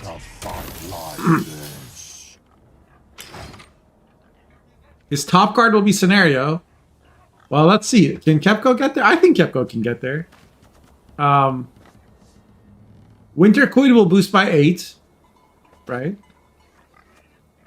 Rainfarn is going to play for 27 points.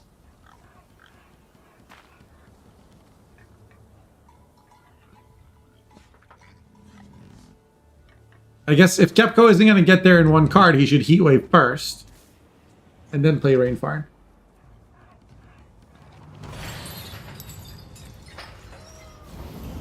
So it looks like he might get there in one. That's 30... The 30-point Rainfarn. Yeah. That's enough. Enough by 4 points. So keeps last say, Rainfarn does. Or sorry, Kepco does. Keeps Heatwave. Heatwave will answer the scenario. Immediately, I think. Oh, what are these draws? I forgot about these. Yeah, Kepco has like nothing left. He's just got bronzes. And he does have Ale, I guess. This scenario will play for 6 points. Which honestly is fine.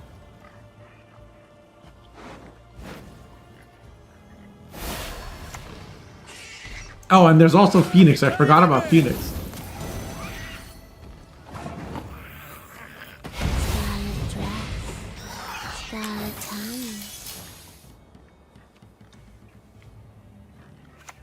Hi, Sam.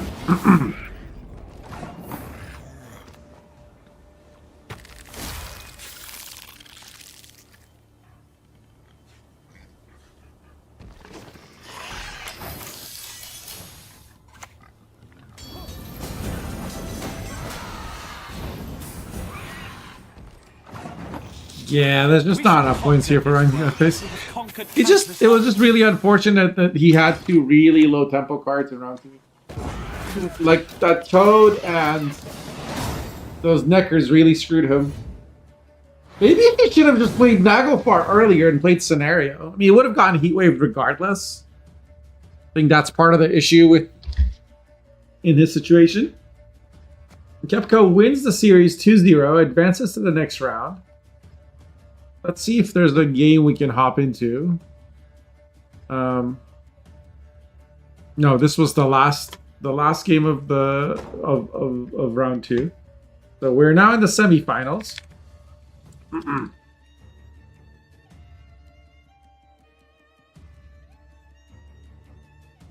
Here are the results as they stand. We're going to be watching, I guess, Killer Ganon versus Docker.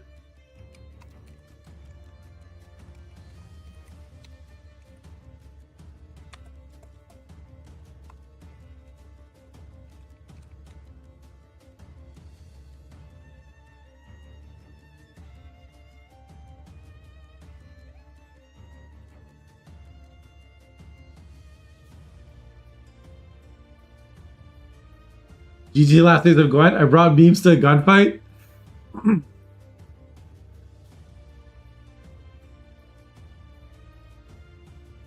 You beat Haika with memes. What did you bring?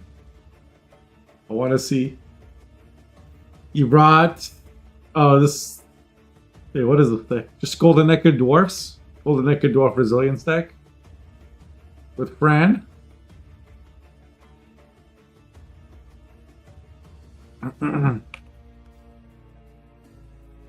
Jackpot Salamandu. Very nice, very nice. Golden Ecker Toussaint. Man, why is this card 14 provisions? Come on, guys. Come on. And Alchemy. Did you have Alphanettes? Okay. As long as you had soup, you can say it's meme.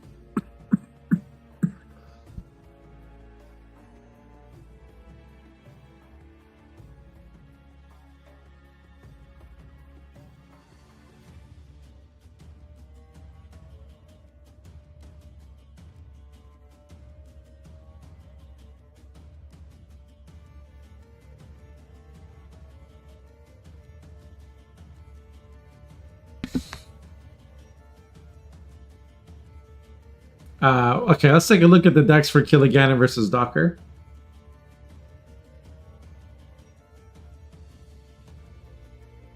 Thanks, Sam.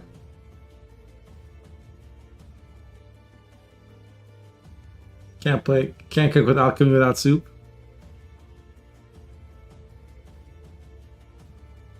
Can't cook without soup, that's true. Alright, so we got a Pirates Cove deck here. This just looks like a very standard pulling the strings Siggy Mastermind Novigrad deck. We have Blaze of Glory with here and Iced Ulula Herkia. So this looks like a fairly standard Ice deck. Araka Swarm with Yen Arendite. Mamuna. There's a Lady of the Lake for Arendite plus Onira. Okay. Okay. Griffins for Mamuna. Kikimore Stalker. Sorry, not Stalker. Warrior. There's a Parasite. Riptide. Not selection, 2 fiends, 1 hideous feast, 1 epidemic. I feel like we saw this before. Wait, what am I missing? I'm missing something.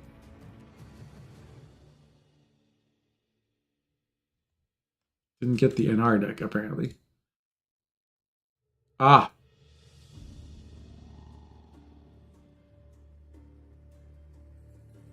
Fix the URL.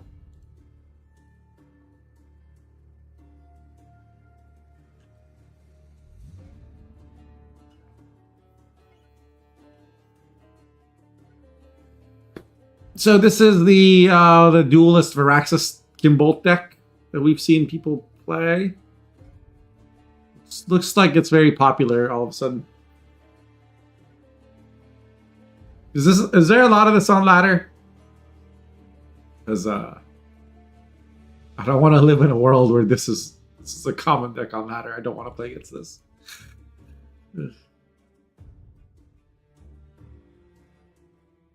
Thanks, Council. Thanks, whoever made Varaxis 10 provisions. Shawnee and Philippa 9 provisions. Bloody Baron 9 provisions. Good job, Council. Thanks for boosting Sergeant and Karak Marine. Those are really fun cards to play against. Okay. Docker. Signal boosted by Shin for a few months now. Then Rusma started playing it. Then it got Giga Buff this month. Yeah. Well, if it's popular, it will probably get nerfed, right? Right?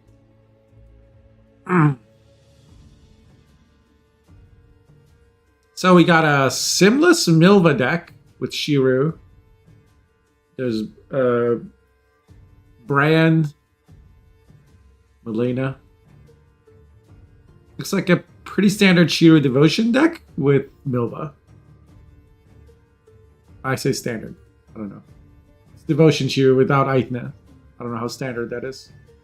It's a cool looking deck. Crime Syndicate. Probably gets banned a lot because I haven't seen it yet. It's got a freak show. Interesting. Don't usually see this card outside of Jackpot, I feel like. Bronze Dryad card. This one?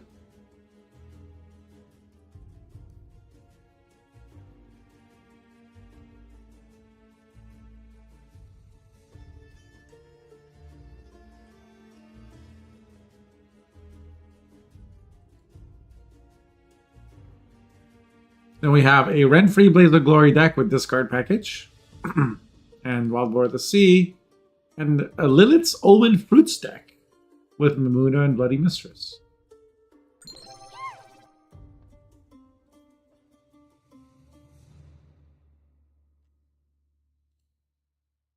So Killiganon and Docker are still trying to decide what the bans are.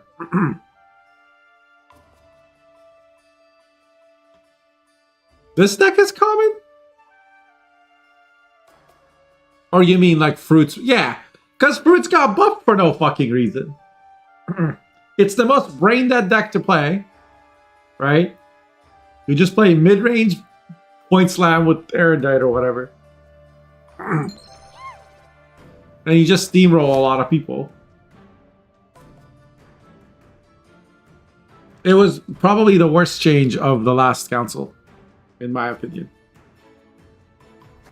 Fruits used to be 12, y'all. Like, maybe 13 was okay. Like maybe 12 was too little. 13, okay. If you really push it, 14, I don't think so. I think it's. I think certain leaders should be like less provisions. I think Jackpot. I think Fruits. Blaze of Glory. Like, I just think some leaders should not have so many provisions.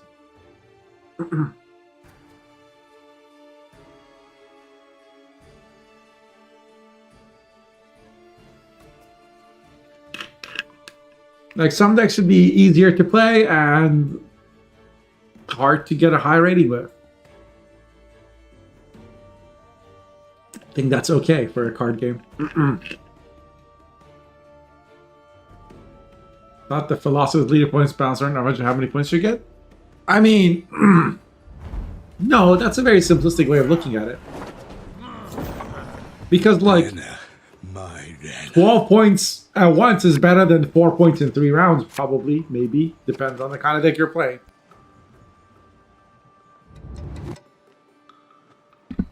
Like, flexible points like Imperial Formation is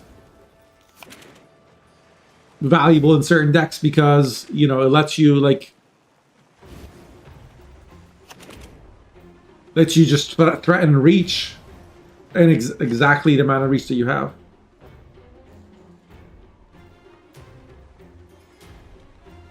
Not very played for ammo at all. It's like 10% of my last 3 pages of ladder history. It's probably a lot more common at lower ranks, Kill Ganon. Well, good luck.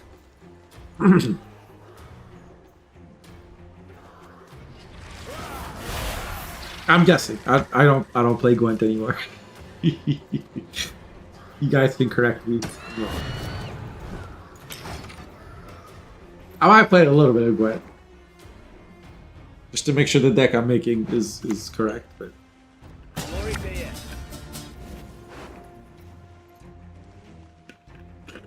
yeah, that would be my guess. Waking.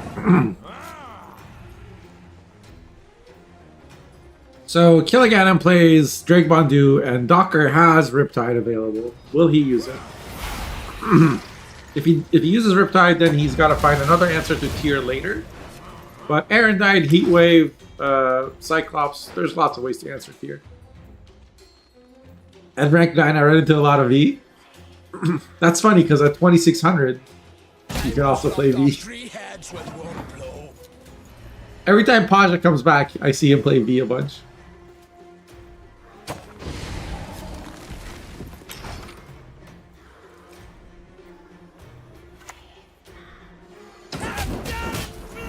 He's the only person.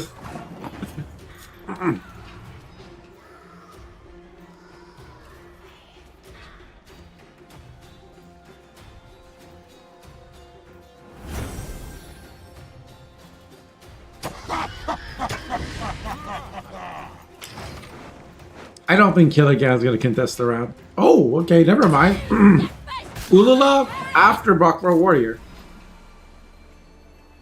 And it's at 7, so Cyclops has to kill a Riptide to kill it. Still worth doing, though.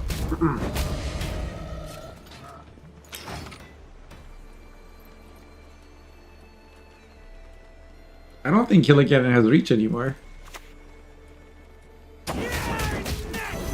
Maybe I'm wrong? I guess that was 11 points. Megascope is a very good card to play here. Plays for 9. So now Killigan needs 20 points in 2 cards. Like, this is 7. This is 8. This is 7. It's not enough points to do it in 2 cards. What's 3 arrows in me? A pinprick! That's what! They're surprisingly clean creatures. It happens. Thank you for the sub. Sorry I can't pronounce your name. Welcome in, welcome in.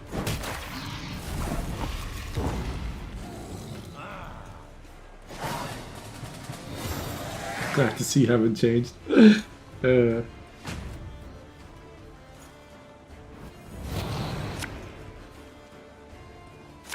Wait. Did we get a pass when I thought we would get a pass? Yeah, this piggy was kind of a waste.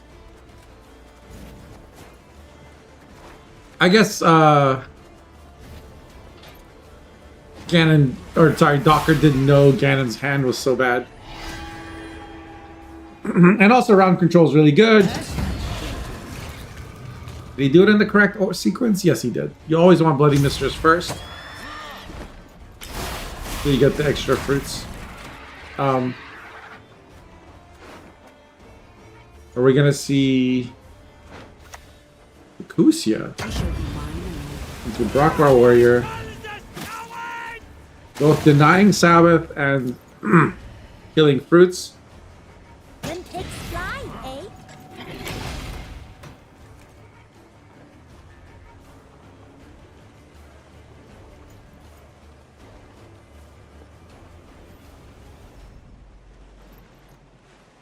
So here, I think Killigan's deck just needs to like see if they can save ice. If they can save ice, they always win in round 3. If they don't, they still have tier. So it will come down to a lot of it will come down to last save. Skull doesn't draw a discard target, and there's no Blood Eagle in hand for Killigan, so it's a little bit tricky.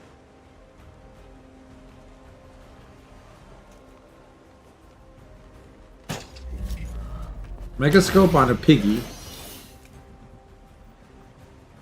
This is basically like a half Piggy. It's a 1 point a turn engine right now.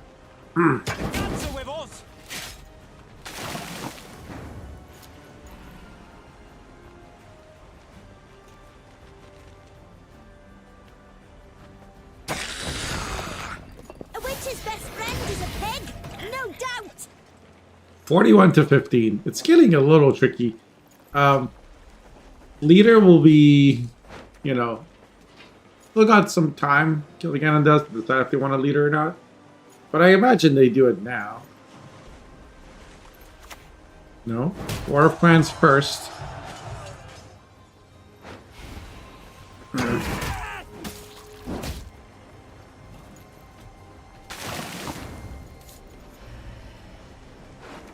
$17 to 31. Ghoul will be played on the Griffin for 11 points. Here comes Ice. Not one step. It has the Bloodthirst as well, so there's 12 and then an extra 26 points gonna come out here. Oh. 24, I guess, technically. And with that, Killigan gets ahead. Docker immediately uses Erendite. And we're gonna see Hjalmar into Jutta. And with that, Killigan keeps last say. Keeps Herald, and there's a tier as well.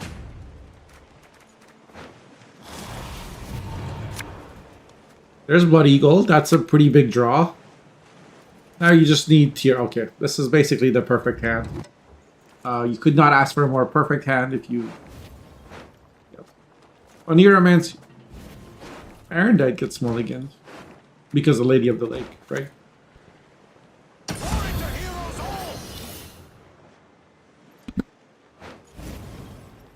Here has synergy with Skirmisher. Did Ice get buffed? I've seen quite a bit more. I think, I don't think Ice got buffed. Blaze of Glory has been more common? Maybe? But Ice himself, I don't think he got buffed. Used to be 12 provisions. Yeah, still 12. To arms, all of you.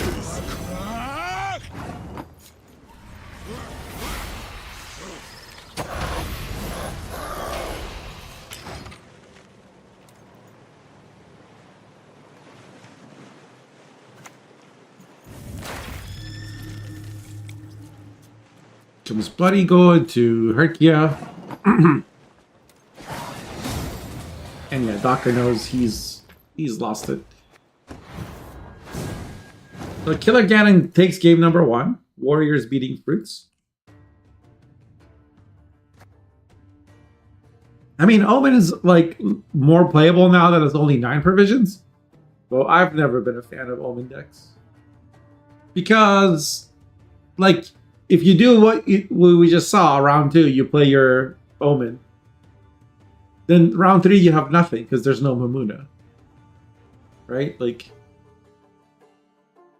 it just doesn't really work. You blow your load, and sometimes you 2-0, but like, playing a deck where your game plan is to, like, either like, Red Coin, maybe it's better, but an Erendite deck on Red Coin can sometimes be weak in some matchups.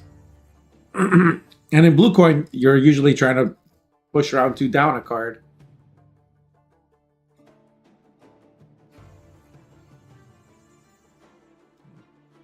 Warriors always beat Squishy Fruits.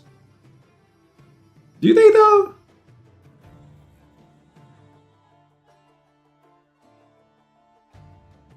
Like if it's not an Omen deck.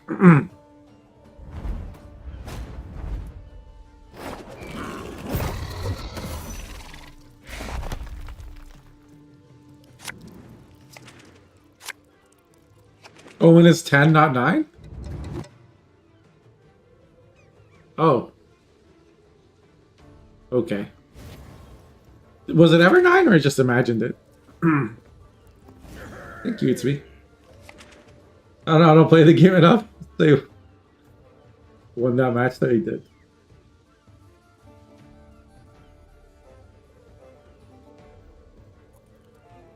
I mean, some matchups it just like you just do that Omen thing in round 2 and you win the game. Right. It depends on if they have answers to the fruits. But like Defender's so nerfed now, and yeah.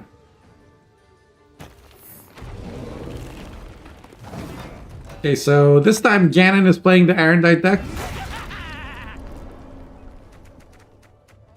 Iris von Everett gets put in the graveyard, bops the whole deck. That's basically like Darren into Iris is the only time it's played now. Erendite Fruits. This was more popular a while back, and then I guess it's come back. The changes to it are Kikimor Worker, and you know, like it used to be played with Portal. Now it's played with Yen Illusionist and Kikimor Warrior.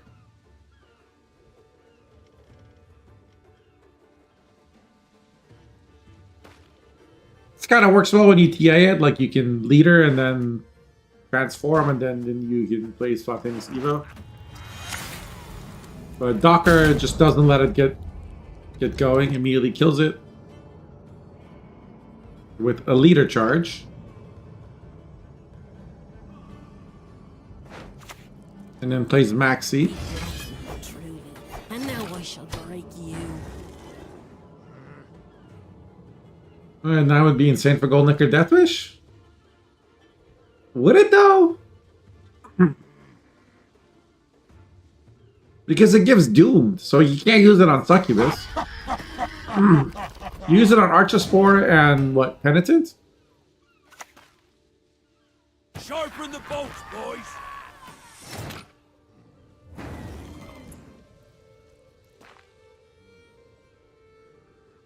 This, like, you can't tutor it is the problem with Omen, has always been. No, I don't. You guys are just. You guys are trolling. If it was an organic card, yes. Like in Golden Necker, if you put Omen in your deck, then when you Golden Necker, you need to have not gravity to Omen targets as your unit. Like Omen can brick a lot. It doesn't have a lot of. It was 9? Okay. How do you remember this, Sam? You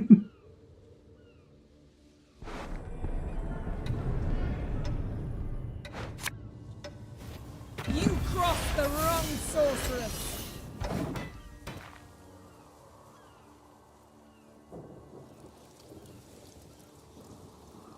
I watch you when I'm. Gotcha. Same.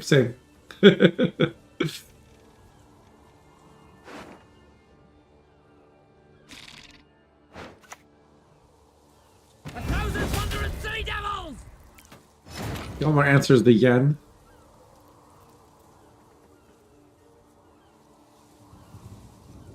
Are we going to see Hive Mind played in round 1? How good is Docker's short round? I guess, I mean, there's Fugusia. There's Gwen.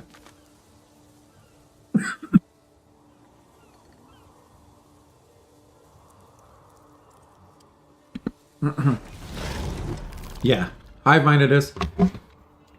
Every time I see Kikimor Worker, I'm just a little bit depressed. Then we have a 5/4 that dies to 3 damage. in the game.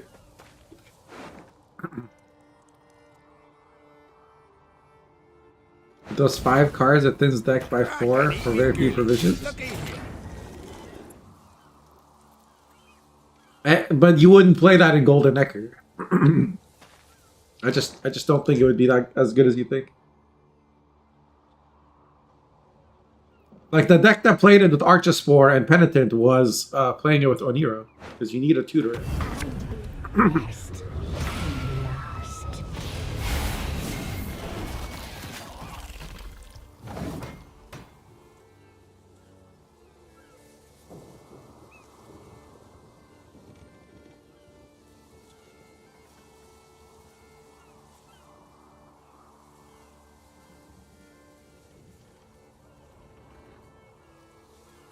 Wait.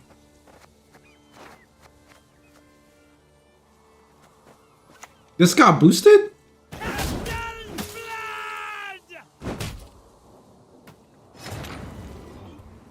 So this spawns before Feast finishes? I did not know that's how that worked. Hey, listen here. Listen well. Penitent Pugo Archispore combo. Nothing like some overseas thundering in springtime. Yeah, Penitent Pugo isn't new. Archispore getting buffed made it a viable Omen target. My tail goodbye. But it's still just playing, like, Archispore there is still playing for 5 or 4 or whatever.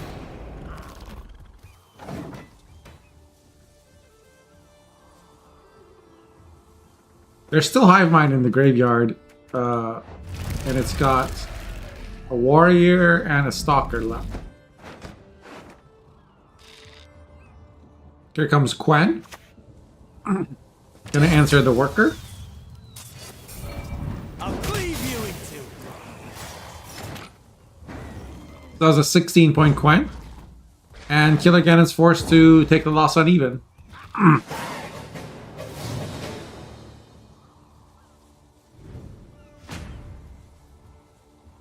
Back in the day, Penitent was for, like, Pugo, the Beast, Goliath. Sometimes you had people playing it or also including, like, Phantom or Manticore, but it was mostly for Pugo and Goliath. Or the Beast. Those were Penitent targets. They'll pay for my stolen birthright. Hatching boosting by 1. But, like, the hatchling has to be on the board when you play an organic card. And it spawns from a... Like, when you spawn a drone, it gets transferred to a hatchling because you played Hivemind. But the drone that spawns is from your leader ability, which procs from you playing an organic card. I wonder if it's because Hideous Feast has 2 sections. Like, I don't think it works that way if you play Natural Selection, for example.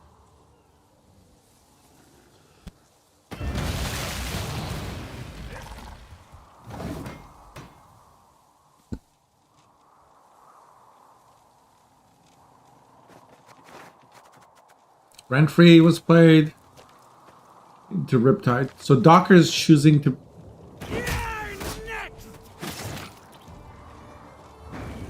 I think we'll see Arendite here. Maybe. I don't think Ganon wants to use his Hivemind carryover yet. Might see, like, Oniro into something. I doubt it.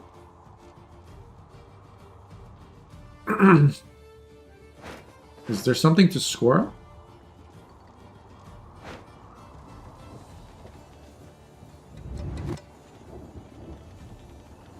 If you lose a game with a deck, you can queue it again. Yes. And it's best of 3, not best of 2.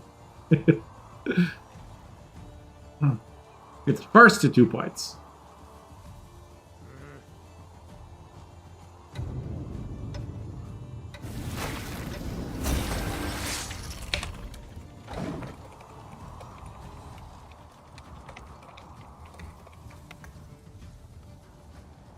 There's the Erendite. Fukusia into Hjalmar would immediately answer it, of course.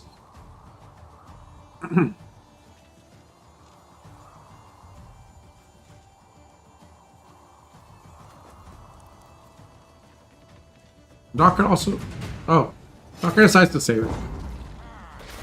I guess it makes sense. Like, your opponent has 13 points on the board, and you can trade a card, or you can just pass.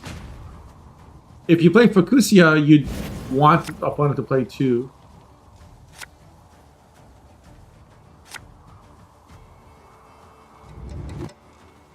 Just wanted to make sure. And sometimes, like, even if I'm sure that the person who typed it knows, somebody else might read it and misunderstands. Gets a Scald. He has Mark Warg in hand.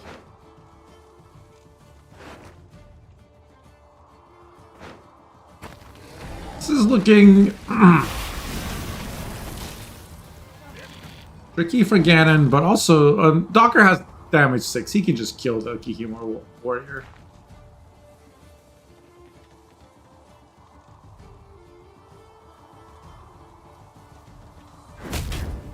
Yeah. Don't you pester me. It's gonna be Onira into Lady of the Lake into Erendite.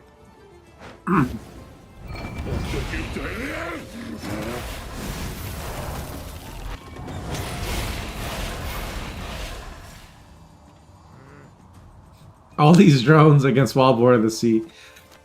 And whether you eat them or you attack, it's the same. You don't like... Every consume costs you 1 point, so...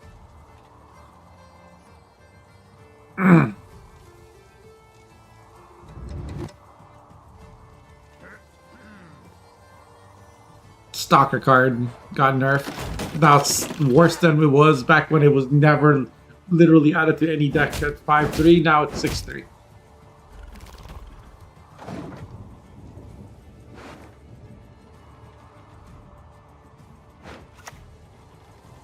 broke my heart. You shall never find peace. I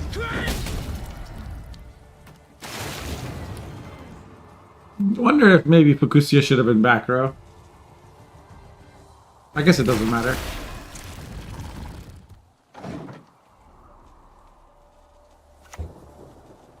What are you gonna do, huh? Wait, where's Erendite?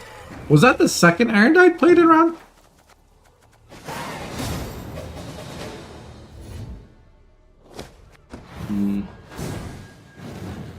Yeah, Ganon just didn't have enough points. So, both players lose with their monster decks and win with their Skellige decks. And now the series is tied 1-1.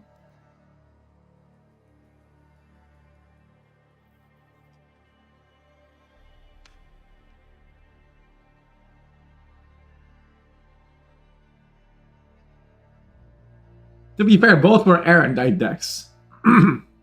Right? And these Blaze of Glory decks are... They have good tempo. Nerf Riptide. Nerf Riptide. True. That's always true. We must always be at war with Riptide. Like, that's what's going to happen, too. Like, because of the Fruits leader buff, people are going to nerf Riptide. Just watch. They'll be like, ah. Clearly, everyone's playing Fruits because Riptide. Not the change we made last month. Don't revert the stupid change we made last month. Nerf the card that like punishes me for not playing around it. I just want to open Thrafard's Vengeance and give it Crystal Skull and not do anything. That's what I want. Riptide is possible for every bad thing. True. I heard that it was Riptide that convinced Donald Trump to attack Iran. It's true. Apparently in the Situation Room, Riptide was like, yo, go to war. Go to war, do it. If you believe in Do any it. gods, pray to them now. It was Riptide. The Grand Ogre Conspiracy. It's true. Good going against wrong decks, but kicking more nerfs ruined it. Yeah, I mean... Yeah. I get why people didn't like Stalker at 4 power, but... 6 provisions, it'd be fine. I think. I think a 6p card being good is okay. Especially when it's like the only good... I don't know.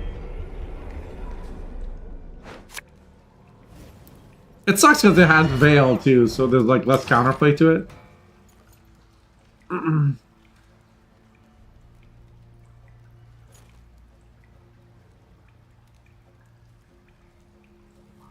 Riptide manga. Alright, so we got Docker trying his luck with his Omen deck again. This time against NR. I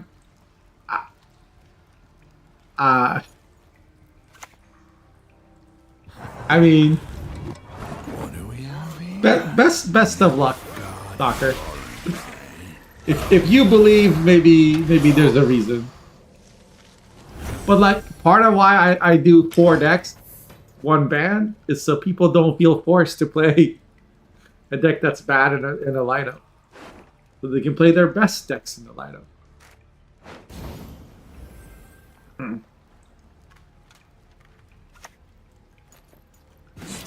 Maybe he doesn't feel like Guerrilla Tactics was good here either.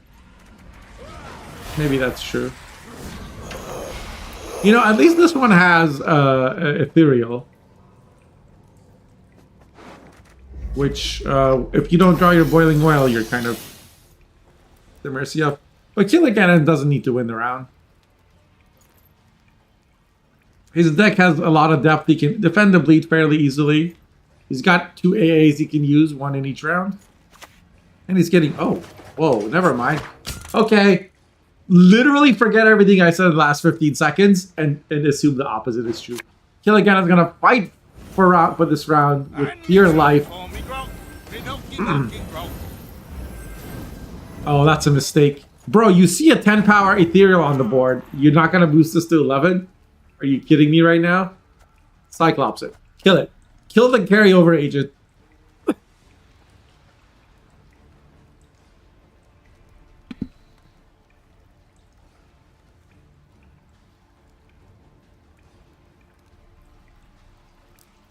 I mean, on what planet would Docker pass here? I don't think ever. You got an active Ethereal. You're getting Erendite value. When pigs fly, eh? We're just gonna let our opponent get free carryover? 2 points a turn? Ah. I guess this is enough tempo that it didn't matter. But then why not just play Wildhunt Rider? Because dominance. Okay. I understand.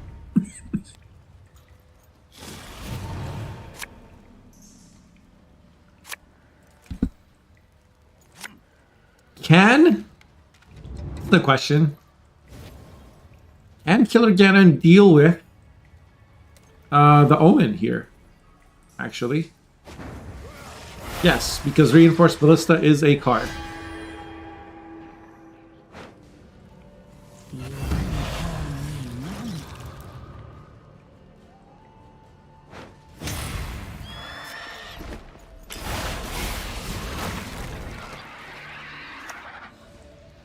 I'll give them 2 days before they cower. Here comes Rafard's Vengeance. I'm an officer and a gentleman. This is an easy.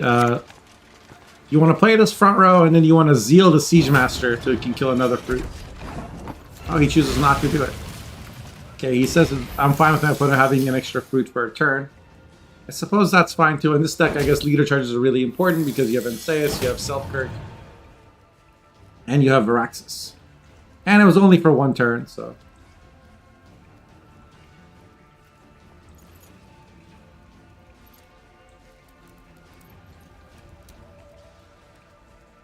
Ash, that's communist talk.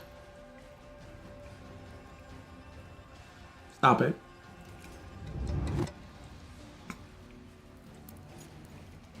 Monsters can only attack at like random.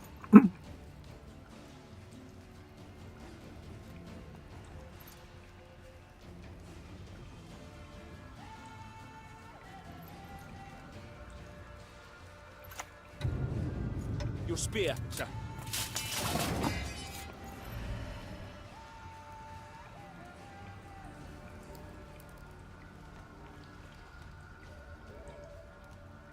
So Docker can get his fitting out.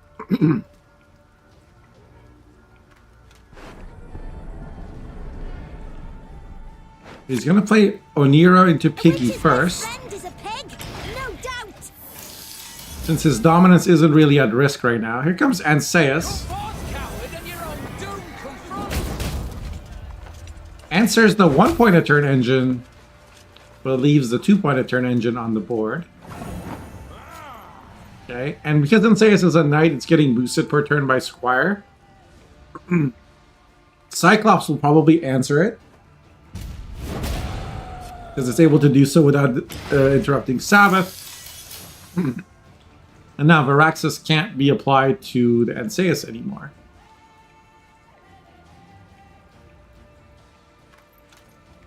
I like that Redanian Knight is now a part of the deck.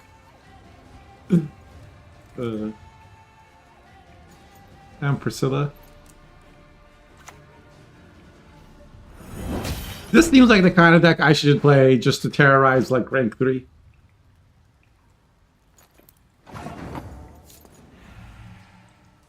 There's the Walhan Riders. But it's 37 to 13, and Killer Ganon... Long live, etc., etc. Killer Ganon has 3 points a turn on the board, and Docker has 2 points a turn on the board. Plus 1 if you count Brute, so that's like equal engine power, but he's got a 30-point head start.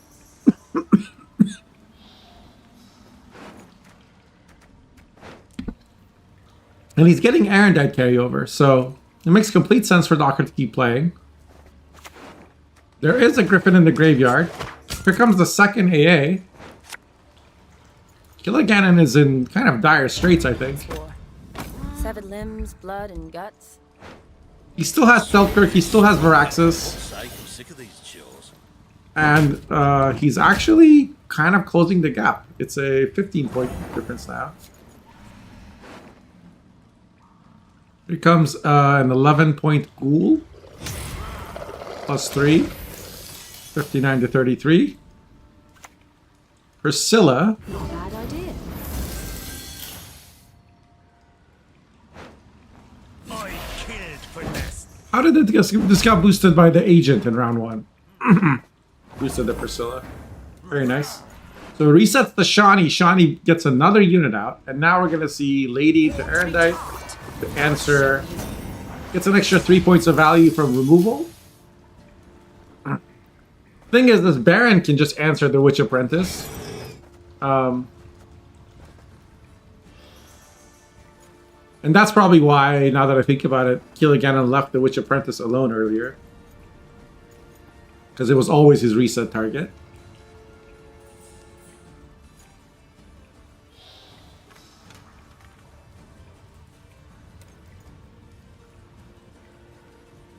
Does it get him ahead?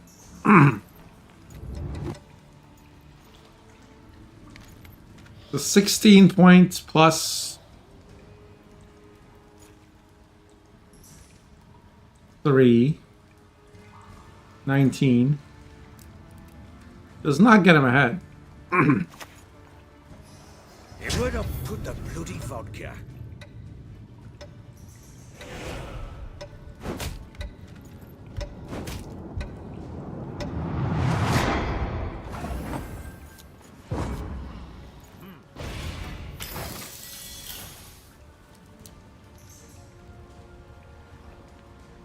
This is a very good outcome for Docker. Because Killer Ganon now has to play his Selkirk. And then what does Anseus do next round? Nothing.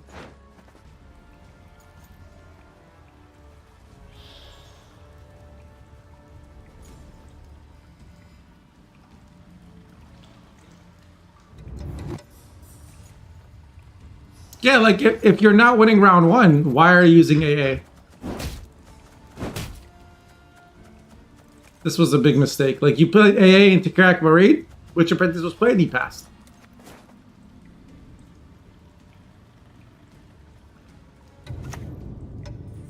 One day I'll return, but you'll not live to greet me.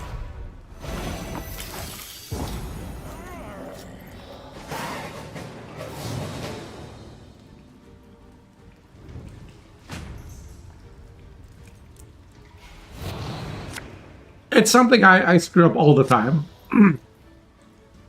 When, like, in round 1. But it's kind of why I'm aware of it, yeah. He knows, like, this is, like, he's just not winning that. So, Docker wins the semifinal 2-1 and advances to the finals. Let's see what the other series is at. Maybe we can catch the last game there. No. Last Days of Gwent has already won against Kepco. Last Days of Gwent, for those of you who don't know, is Beetlegruff CCG. Known as Boromir was great. They change their name all the time. Now they're called Last Days of Gwent. So it's going to be Last Days of Gwent versus Docker in the finals. Looks like Kepco got knocked out 2-1. GG's to Killer Ganon. Another deep run after winning. He won last week, right? Kepco B1 Nemesis lost to another ranked bracket. We just had a really, I mean, I don't know. Like, what? If he wasn't playing here, he'd be playing against Haika and Last Days of Gwent. If he was over here, he'd be playing against Docker and Killer Ganon. Like, the bracket was just stacked. I don't think it mattered where you were placed. You're not playing Last Days. You know, you had no idea what to bet. All right, we gotta check it. We gotta check out. Check out their lineup. I'm gonna start the finals.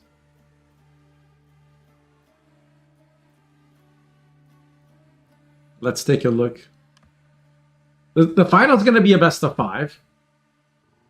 So some of the considerations will be different for banning, right? Because now you want to force your opponent to play a deck that you know you can beat, or you know they can't win with. So we got a self wound Shrooms deck with Artist, Melusine, Kepco. Thank you for the raid. Welcome in. Just traded with 43 viewers. GG's, nice run as usual.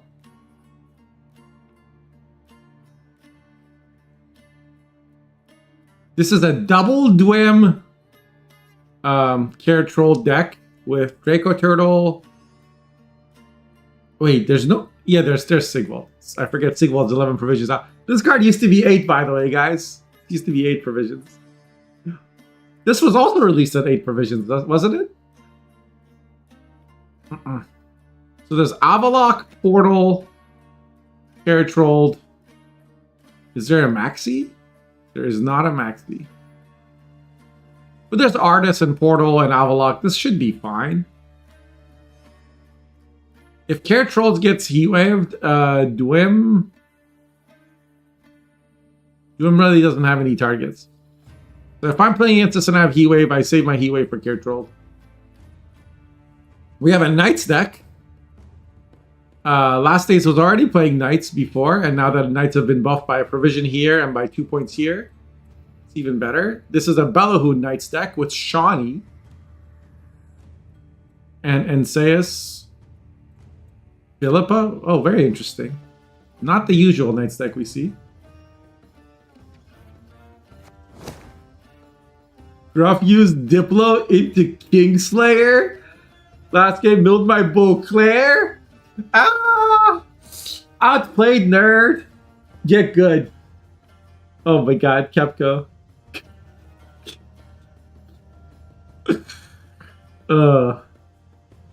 Clearly, you still have a lot to learn about Gwent. Keep working on it, though. Maybe one day you'll deploy the Kingslayer, mill the opponent after they play Calvi.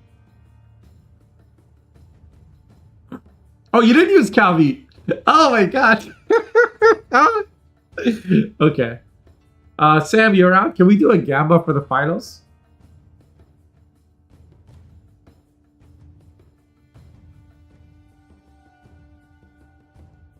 That is just pure raw masculine, no, or not masculine, unadulterated skill. Alright, what were the bans? The bans were Self Wound and Line Pocket. Renna, my Renna.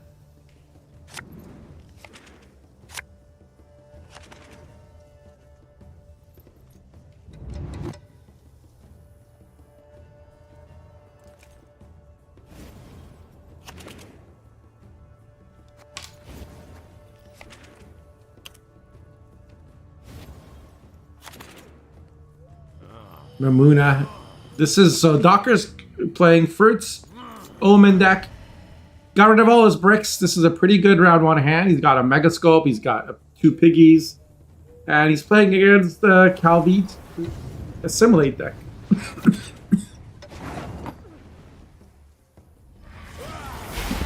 Last States has Attorney Shelmar. Gamba is up. Ladies and gentlemen, please vote.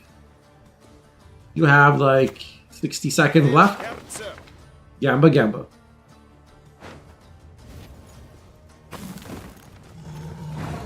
We see a Diplo into Ice Troll.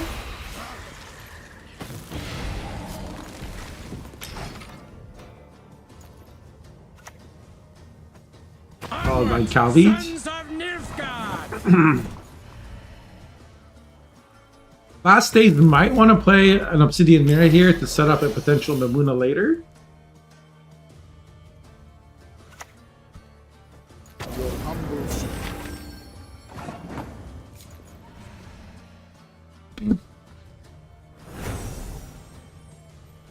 But we don't see that. We see TA used to establish dominance and played Wild Hand Rider by Docker. And last stage will just pass.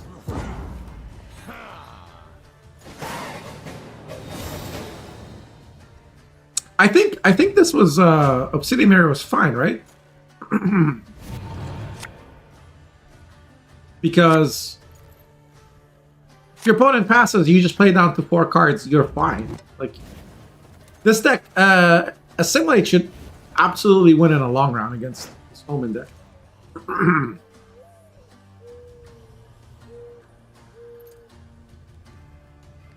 But how do you defend the bleed when you don't have a way to get rid of the fruits? I guess Stefan will do it. Now, there was no Torres in round 1 and nothing's been given spying to.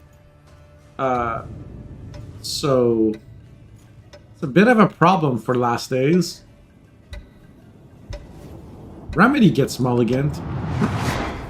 Their hand was also really bronze. Like, they didn't draw any gold, so even with Calvite played, like, they still got 4 bronzes in hand. After all the mulligans. It's kind of crazy. But yeah, we're going to see the Omen opener. And this is one of those matchups where this might actually just win the game.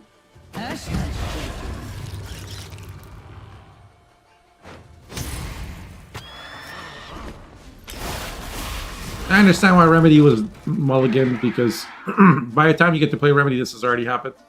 So now you got these 3 fruits. This is a 3-point a turn engine. But also, there's 28 points on the board. I think... I was gonna say you play Stefan. They're surprisingly clean creatures. Kill 2 fruits, hit the Gertie once, yoink it, but... Vilgeforce seems to have been the choice instead.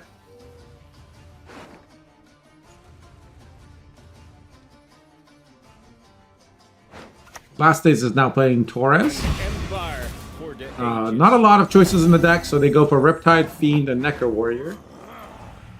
And there's 2 Piggies and 3 fruits on the board now. This is an Enslaved 6.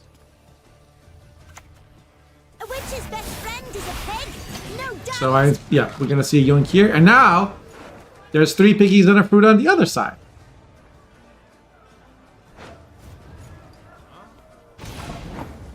Suddenly, looks like Last Days is not in bad shape. But I think Docker will probably want to keep playing. Probably to place the Megascope. Yep. You still want to shorten the round as much as possible against Enslaved, but now that you see all of this tempo, oh my god, here's another one. Fly, eh? There's 4 piggies. All the piggies. Oh, this was on a piggy, not on a griffin. Okay. Here comes Lady of the Lake. Trying to answer at least one of these piggies. Quick, move those hooves! Or we'll both be ham! 3 piggies and 3 fruits versus 2 piggies and 3 fruits. All the piggies. That's why Last Days didn't play Mirror. Doesn't belong. They were saving both mirrors for round 2. They knew what was gonna happen, and they were just gonna look at this. I don't even know what to say anymore. Oh my god. Look at this board. This board is peak Gwen. Peak Gwen.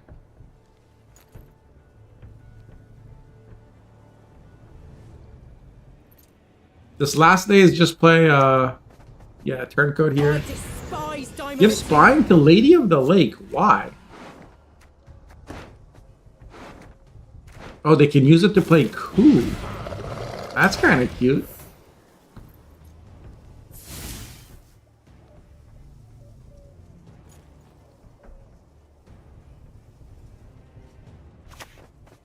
There's Anna. Anna is just carryover now. Divided attention.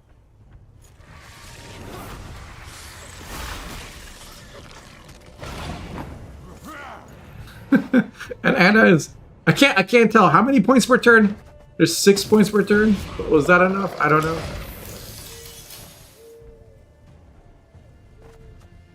Turncoat should be enough, right? Yeah, because there's 4 piggies on this side. You're gonna get it now. It's a net 4 per turn, I think. Acid. Yeah, Docker played everything except Ethereal. That makes sense. Because you're not transforming any of your fruits this round. So now Assimilate's going to have a 4-card round versus 3. Or sorry, 5 versus 4. And they're going to have Artaud, Vigo, and Stefan. So was Ku mulliganed? Or did Remedy just get on top? No, Remedy just went on top after the mulligans. Okay. Shelmar is also available. But if you mulligan, your next card is Ku. And then you get to Shelmar. On this side, there's a Riptide from Oniro. And Arendite's at 13.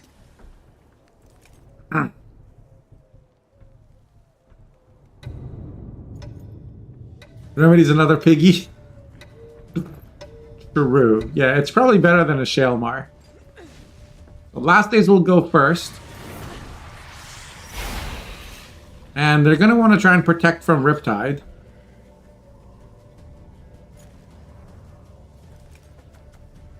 But...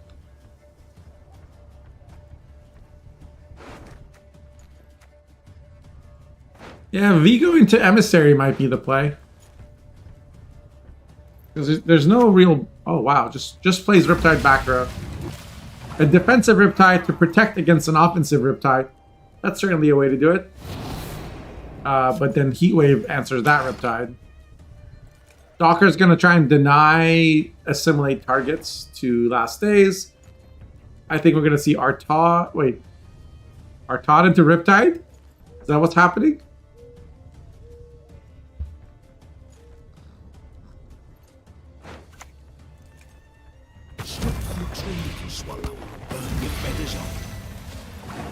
So no Lady of the Lake for Last Days.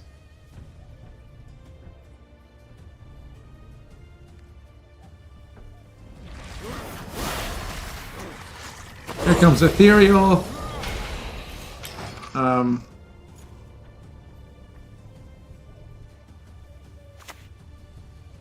Stefan will immediately answer it. And Docker will resign. So Last Days wins the first game with Assimilate against Fruits. Omen loses another game. Has it won a game this series? Yeah, it did. It won against NR, actually. Oops, didn't mean to click that.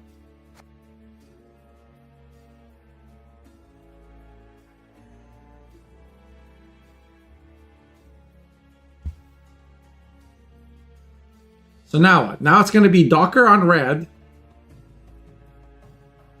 Getting Assimilate through is probably pretty good for Last Days. Just followed. Thanks for the follow. Patheticqua? Am I saying that right? Welcome to the stream. Happy to have you. We do this community tournament every Sunday. Everybody's welcome to join. Same time every week.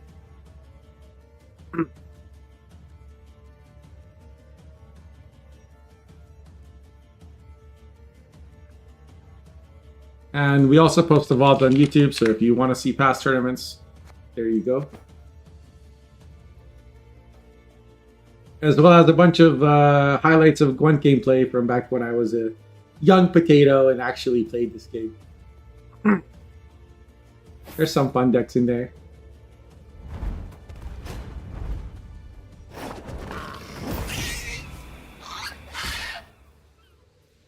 Last Days of Gwent with their traditional Shaelmar skin, playing a Tatterwing Araka Swarm deck versus Docker's Discard Renfrey. So blue coin, Tatterwing, Hivemind, Laura, Ragnarug,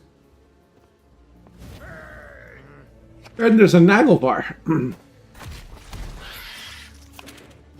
A little tot, messy.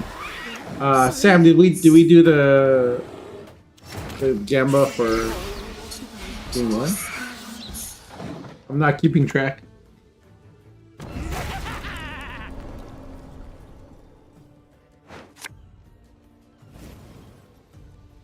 So there's Darren on Iris.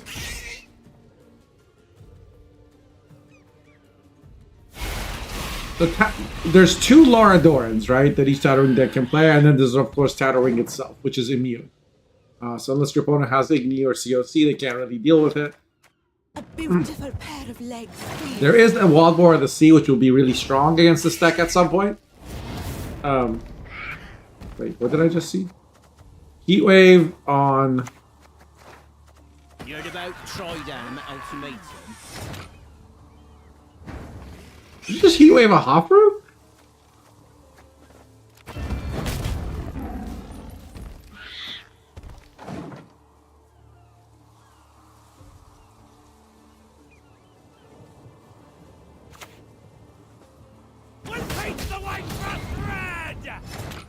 As Docker, you want to try and remove the number of units.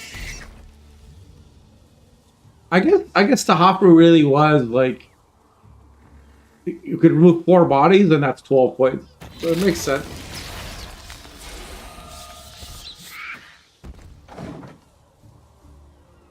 Last Days is actually down. Down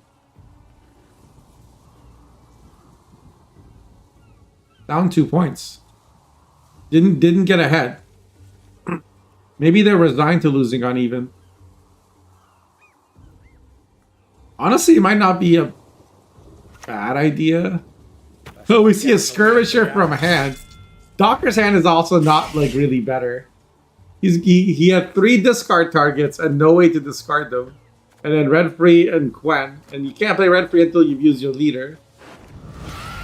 Quen was an option, but...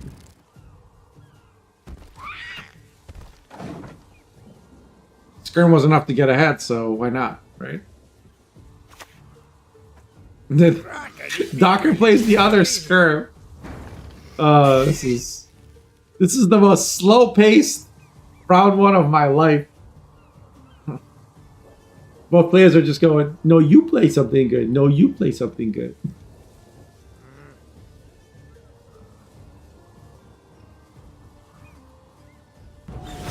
Is Evo on a beast for 10 points? Docker can get ahead with Gwent. Instead, yeah, that's what they're gonna do. Any last words? Oh, Gwent into Geralt. Not your lucky day. You know, it makes sense. You're not gonna get a lot of fall punish targets. And Bear Witchers are always gonna be good in this matchup. There's always going to be something 3 power or less for you to remove from the board. I'm guessing we're going to see Hive Mind here.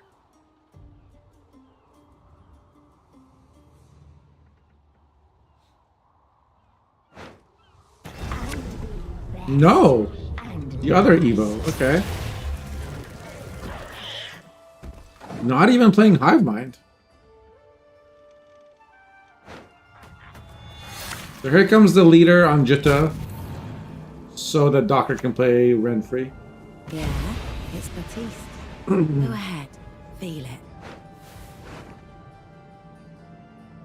Yeah, last days did get leader to get used, and now they're gonna pass, right?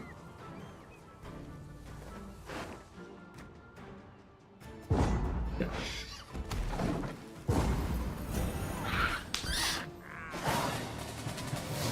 So Docker wins on even, but that was an expensive round in the sense that one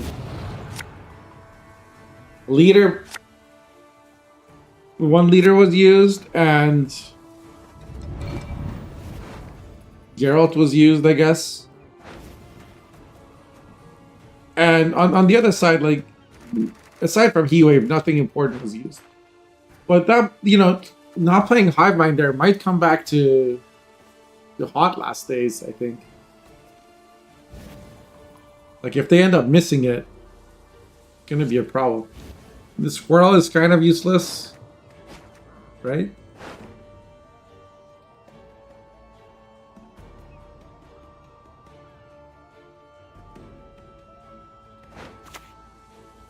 Docker plays Maxi. You can hide, but I'm gonna get The goal there is to make sure you don't miss Rob War of the Sea.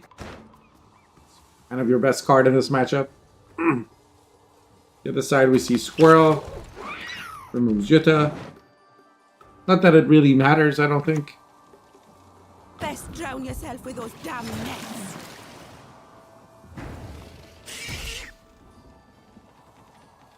It's now 14 points to 1. And I think we're going to see Decree into Tatterwing.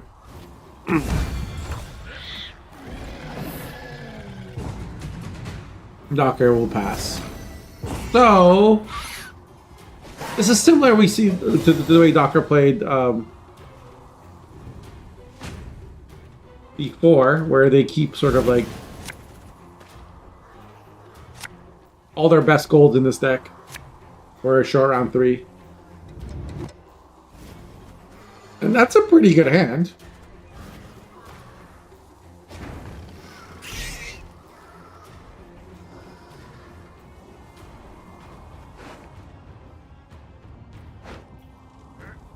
So is this. This Laura does proc chapter 2 of Ragnarok, so last days can like just play Araka's Nest and Naglfar before playing Ragnarok. Naglfar crew, I mean. But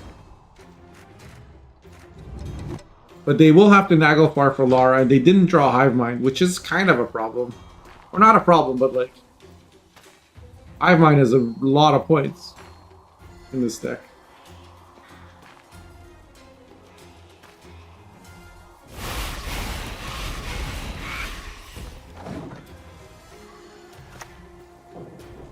We shall do it my way.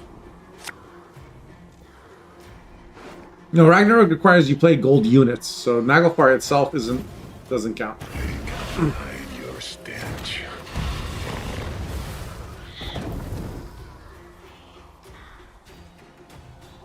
Oh, I guess there's some anti-synergy between Crew and Ragnarok, so Don't you pester me. Docker will just play Scald in the front row. Docker missed both Bear Witchers. That's kind of a big deal.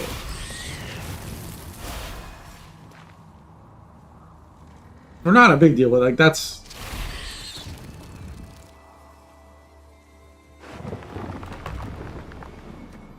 The Lardorn will go back row. So much hatred. So much spite. And Ragnarok will kill it immediately, boosting everything by 2. Yeah. Comes Hjalmar playing for 7 points. Now we're gonna see Naglfar crew played. We've caught another Taskmaster.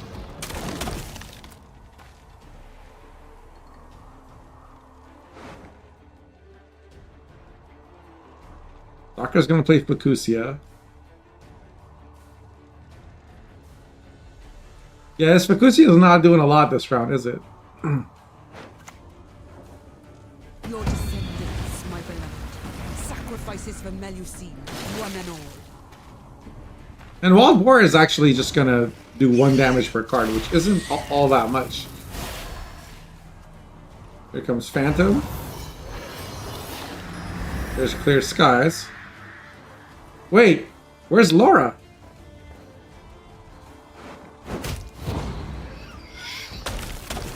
What?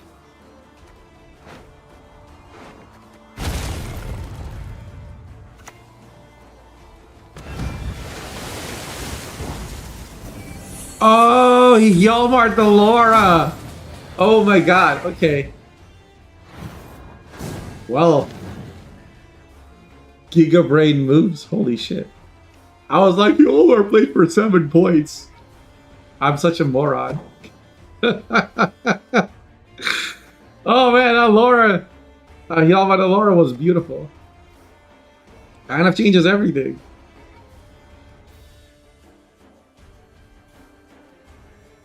You can't Facusia Laura because she's too expensive, but you can Hjalmar it. That's crazy. That actually ended up being enough. So Docker ties up the series. That was a very spicy game.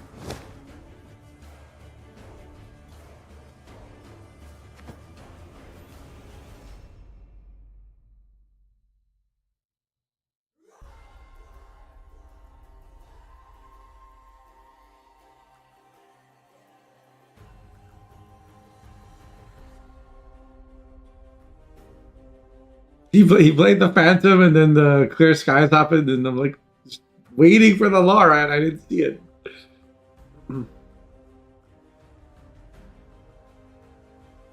Played pretty much heal more than you thought.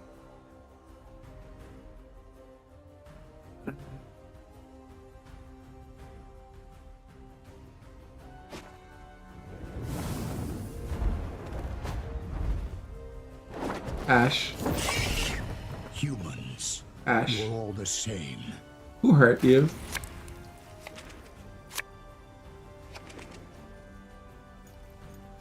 What? Why are you like this? Why? Y'all more? Really?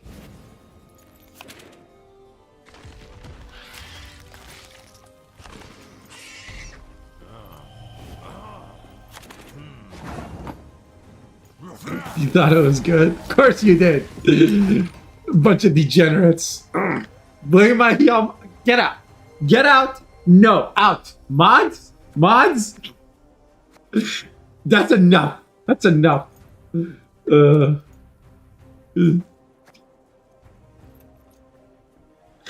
encourage him, Nessie. He's like this every day. You don't know what it's like.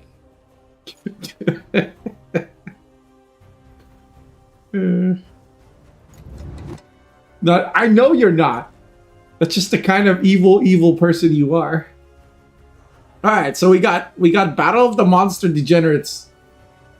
On one side we have Lilith's Omen. On the other side we have Hive Mind and Laura Doran. I don't know. This is good for Tatterwing, right? Is there a squirrel to answer this Hive Mind in the deck? There is no squirrel. That's a problem. Riptide will answer the Kikimor Warrior, but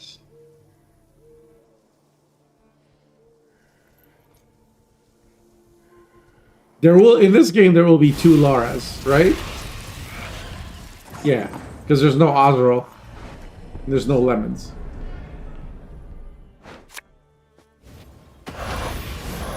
You see, on Neuromancy, use 4 the ethereal. And Serquan can't answer it yet, but Heatwave can. And Heatwave is the answer. This deck does not play Parasite, so was TA there necessary? Yes, because Serquan would have answered it, I guess.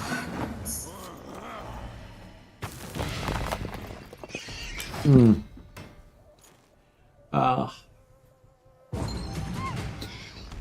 now we see 38 points to 11. Cass has been chosen by the last days of Gwent, choosing to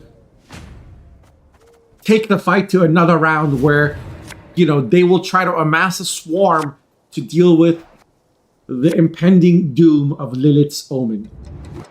The prophecy, if you ever happen to witness what looks like the overwhelming shadow of humanity's hatred and cruelty suffocating the skies, be thankful it's just an omen. Chills. I have chills right now. I'm the... If potatoes could get goosebumps, I would have them. Incredible stuff. We're going to see a leader charge followed by clicking on Mistress Mamuna into a griffin. It's going to be 28 points. Oh, wait! Is that enough points? It's 2 points less. Yes, it's barely enough. It's 26 points. But, yes. It's important to be above 25 because that's when you get Sabbath. Not the Sabbath that brings cards to the graveyard, but the Sabbath that means you have 25 points in a row. Because that causes Gurney Cora to become this, or Bloody Musters to become this, and poop out 2 little fruits, making a total of 3. Last Days now has to deal with this. They have Tatterwing in hand. Looks like it's going to be Naglfar into Ragnarok, but and they do have Decrease still to get Laura. 2 of the fruits get sniped. No, sorry. Thank you for the sub. Appreciated. Suddenly, this has become a fruitless endeavor for Docker. But Bloody Mist is transformed. So, if you play a piggy,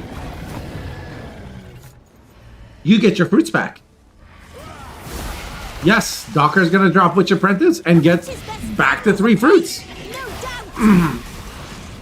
But there is a Hive Mind in the graveyard, so a Kikimor Stalker coming through will be able to eat the fruits and solve that problem again.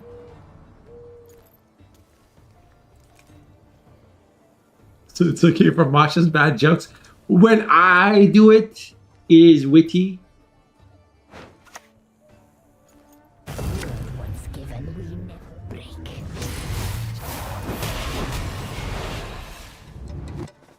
And I will answer the Stalker immediately. But now we're at 27 points, 28 even. And Docker doesn't have a way to get those extra fruits again. Could Cyclops do it? No. No. Here comes Serquan. Serquan will answer. Wait a second. This will transform back. Why would you do this? I mean, Last Days gets ahead, but... Why would you put this back here? I don't understand.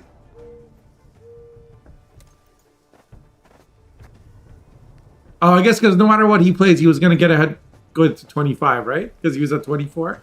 Okay, never mind. I just hype things for no reason. Blame me, Urbani. But Docker is now ahead by exactly 1 point. And Last Days of Gwent has 7 cards on the board. Can't really answer the Witch Apprentice anymore. I think he had like 7 points from this. Hive Mind still has a Kikimor Worker in it. Oh, there it is now. What did they play? Just a nat selection on the Gurnikora. Cyclops is played on the back row. Because there was really no good way to play it. It just played for 6 points.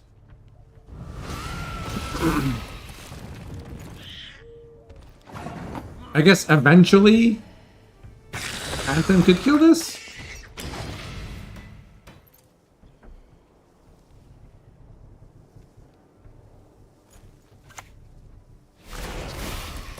Spore plays for 7 points.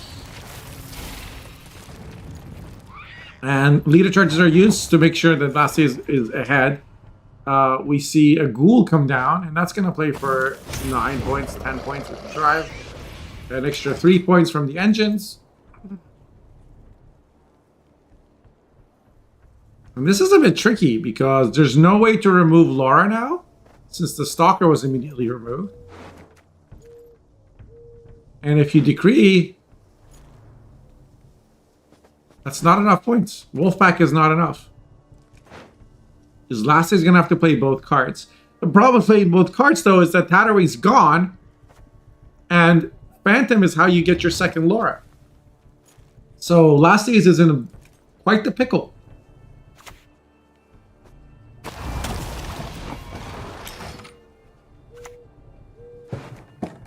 That's the first Laura, but there's no way to get a second Laura.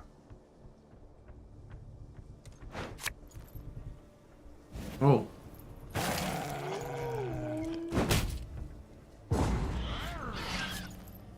Lastly gets out with 2 points.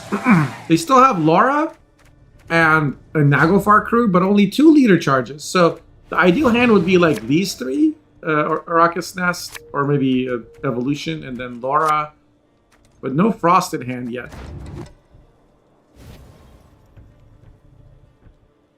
Without Frost, this Laura is just negative points, and I think we might just see her resign.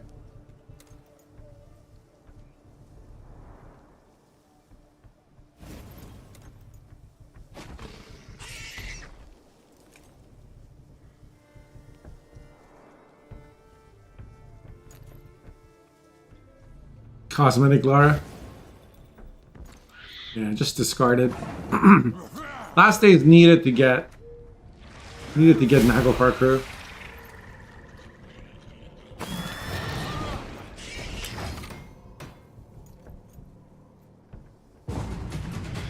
And there it is. There's the forfeit. So Docker wins game number 2, or number 3, and now the series is 2-1 in Docker's favor.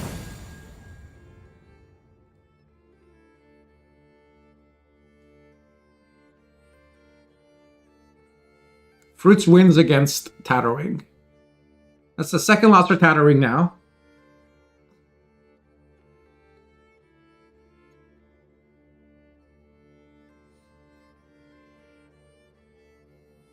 It was a really tricky round 2. Maybe last day's deck is a little bit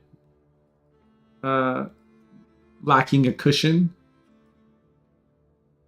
Not having an extra Frost card might be the problem. I'm not sure.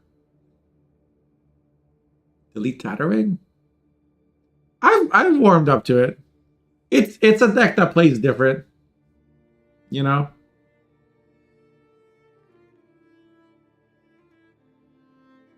I think it adds diversity to the pool of decks. Of course, easy for me to say I don't play against it, but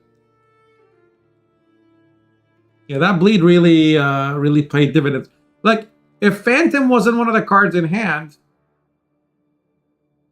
well, the real problem is you need either Stalker or because Phantom is how you trigger the second Laura. You need either Stalker or Frost, and he didn't have Stalker or Frost in hand, or they didn't.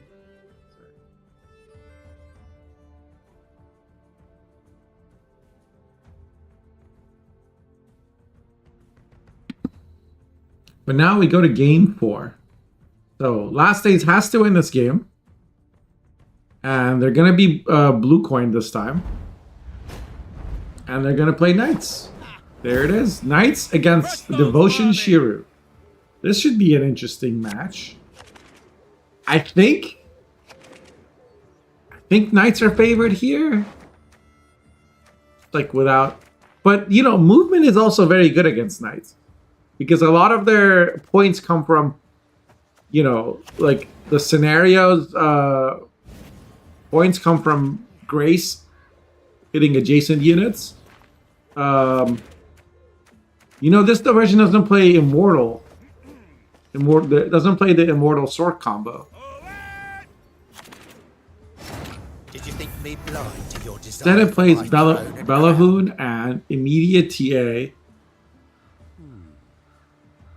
It's gonna make it very difficult for Docker to answer it, outside of just using a lock, which is in the deck, but not in hand.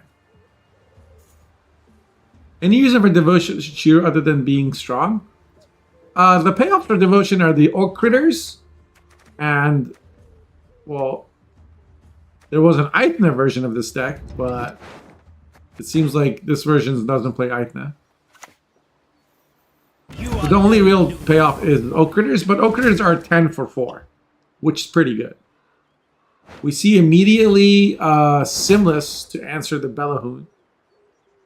Will it be enough? I'll feed you to the crows. No, it's now at 4 power, so it will get at least 1 proc. Heck, you could play Secret Service. I shall be with you. This is interesting. Perhaps it would be best if we went out for a bit of air. A leader charge on the Knight Errant to give shield to Bellahoon, even though it's at 4 power. That's kind of crazy. But it does prevent the rebuke from killing Bellahoon. Don't you fret about me. There's a leader charge to move it. Now we'll see the rebuke. And then Milva will ping the Secret Service. Get out. That's a very good response by Docker. And we see a Redanian Knight come down by Last Days, who we're all rooting for this game because that's how we get to game 5. If I see a number 2 in the chat, I will admonish them. At least you want to see not one.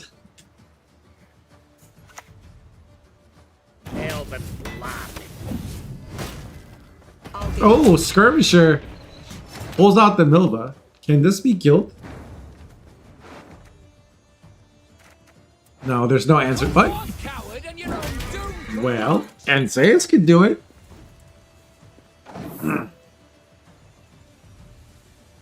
This is why I said what I meant was like movement is very disruptive, because like look at this Knight Errant. It's really not doing much. Stalker deck I need to try looks cool, whereas Senpai Aithna I need his opinion on it.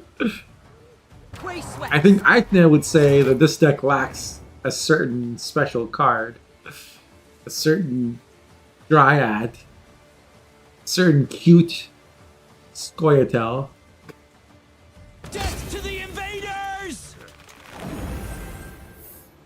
Other than that, it's pretty good. Not enough green feet. Yes.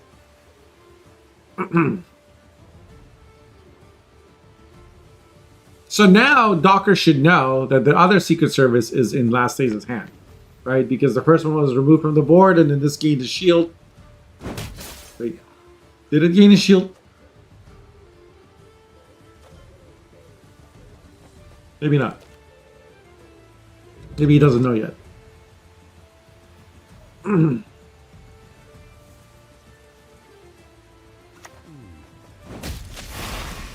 Circle of Life is used. Keep this low, because if you didn't do that, then a Karak Marine could get it to 10. And also, having a red HP card next to a Knight Errant keeps it from boosting.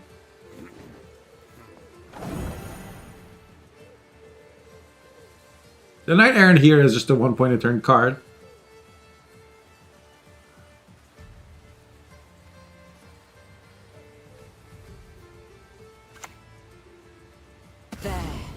Yeah, it's not a deploy, so it doesn't, or it's not. It doesn't gain it. It just has it.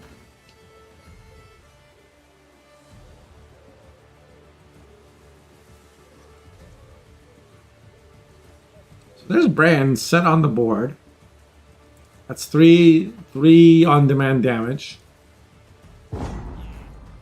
And last days will pass here. Their hand is really awkward. Like, Scar is not great tempo. Makes sense to pass here. We see Fall. The wind whistles Willow's whip. So Rebuke because otherwise that's not enough points. So here I think Docker will want to try and lead out the scenario and set up their Mahakam Pass. I have a hard time seeing how they keep last say. And I imagine you have to bleed the scenario since you don't have Healer.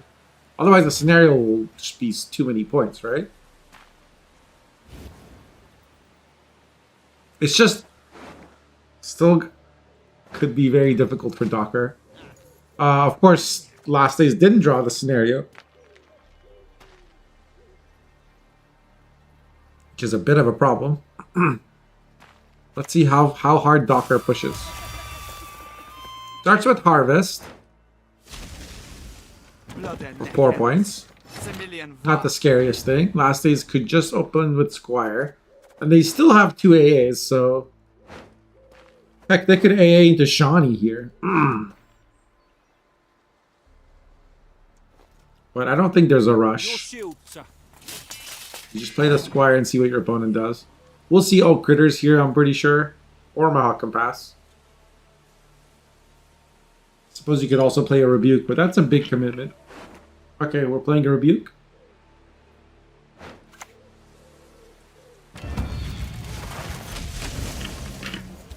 But there's another Squire now. Your spear, sir. This is 12, so you'd have to click Squire first. I don't think he's a knight. He's not. And here comes Morin with a lock. The gentleman in the corner. And then a leader charge to kill the Secret Service.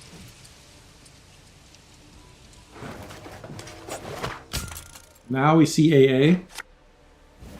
Into Shawnee. I tend to know what I'm doing when I prescribe something.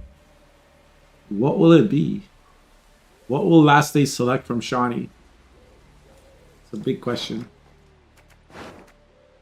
Will it be a Redanian Knight? Or will it be a Kirak Marine or a Squire? I imagine it'll be a Marine, yep. It is the most points immediately. And helps with the Knight Errant setup.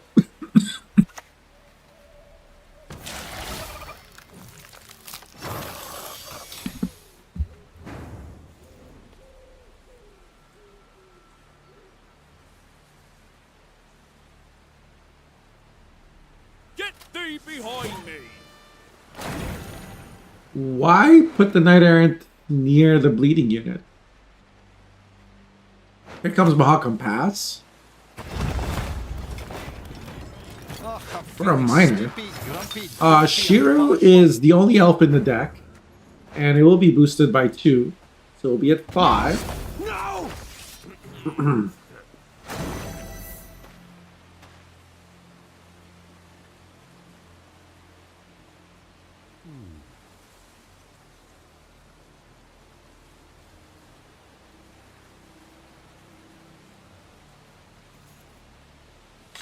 I don't see a good way for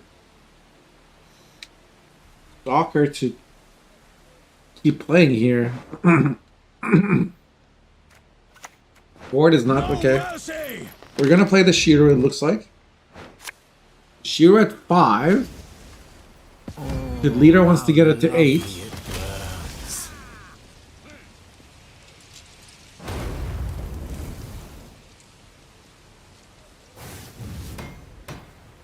And you know, that's a big point cap. Is Last Day's getting 2 out here?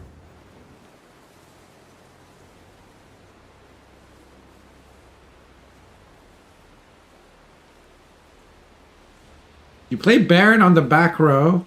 Doesn't matter. Yeah, you play it on the back row to get your Knight Errant another point. Where to put the bloody vodka? And then you play your Maiden Shield here to the right. But that might not be enough points.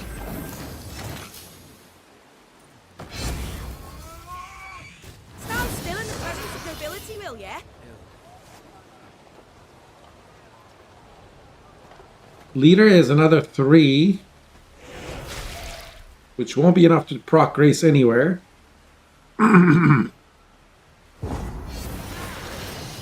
Wow. Last stage loses, gets 2-0 by 4 points, doesn't draw the scenario, and gets cooked.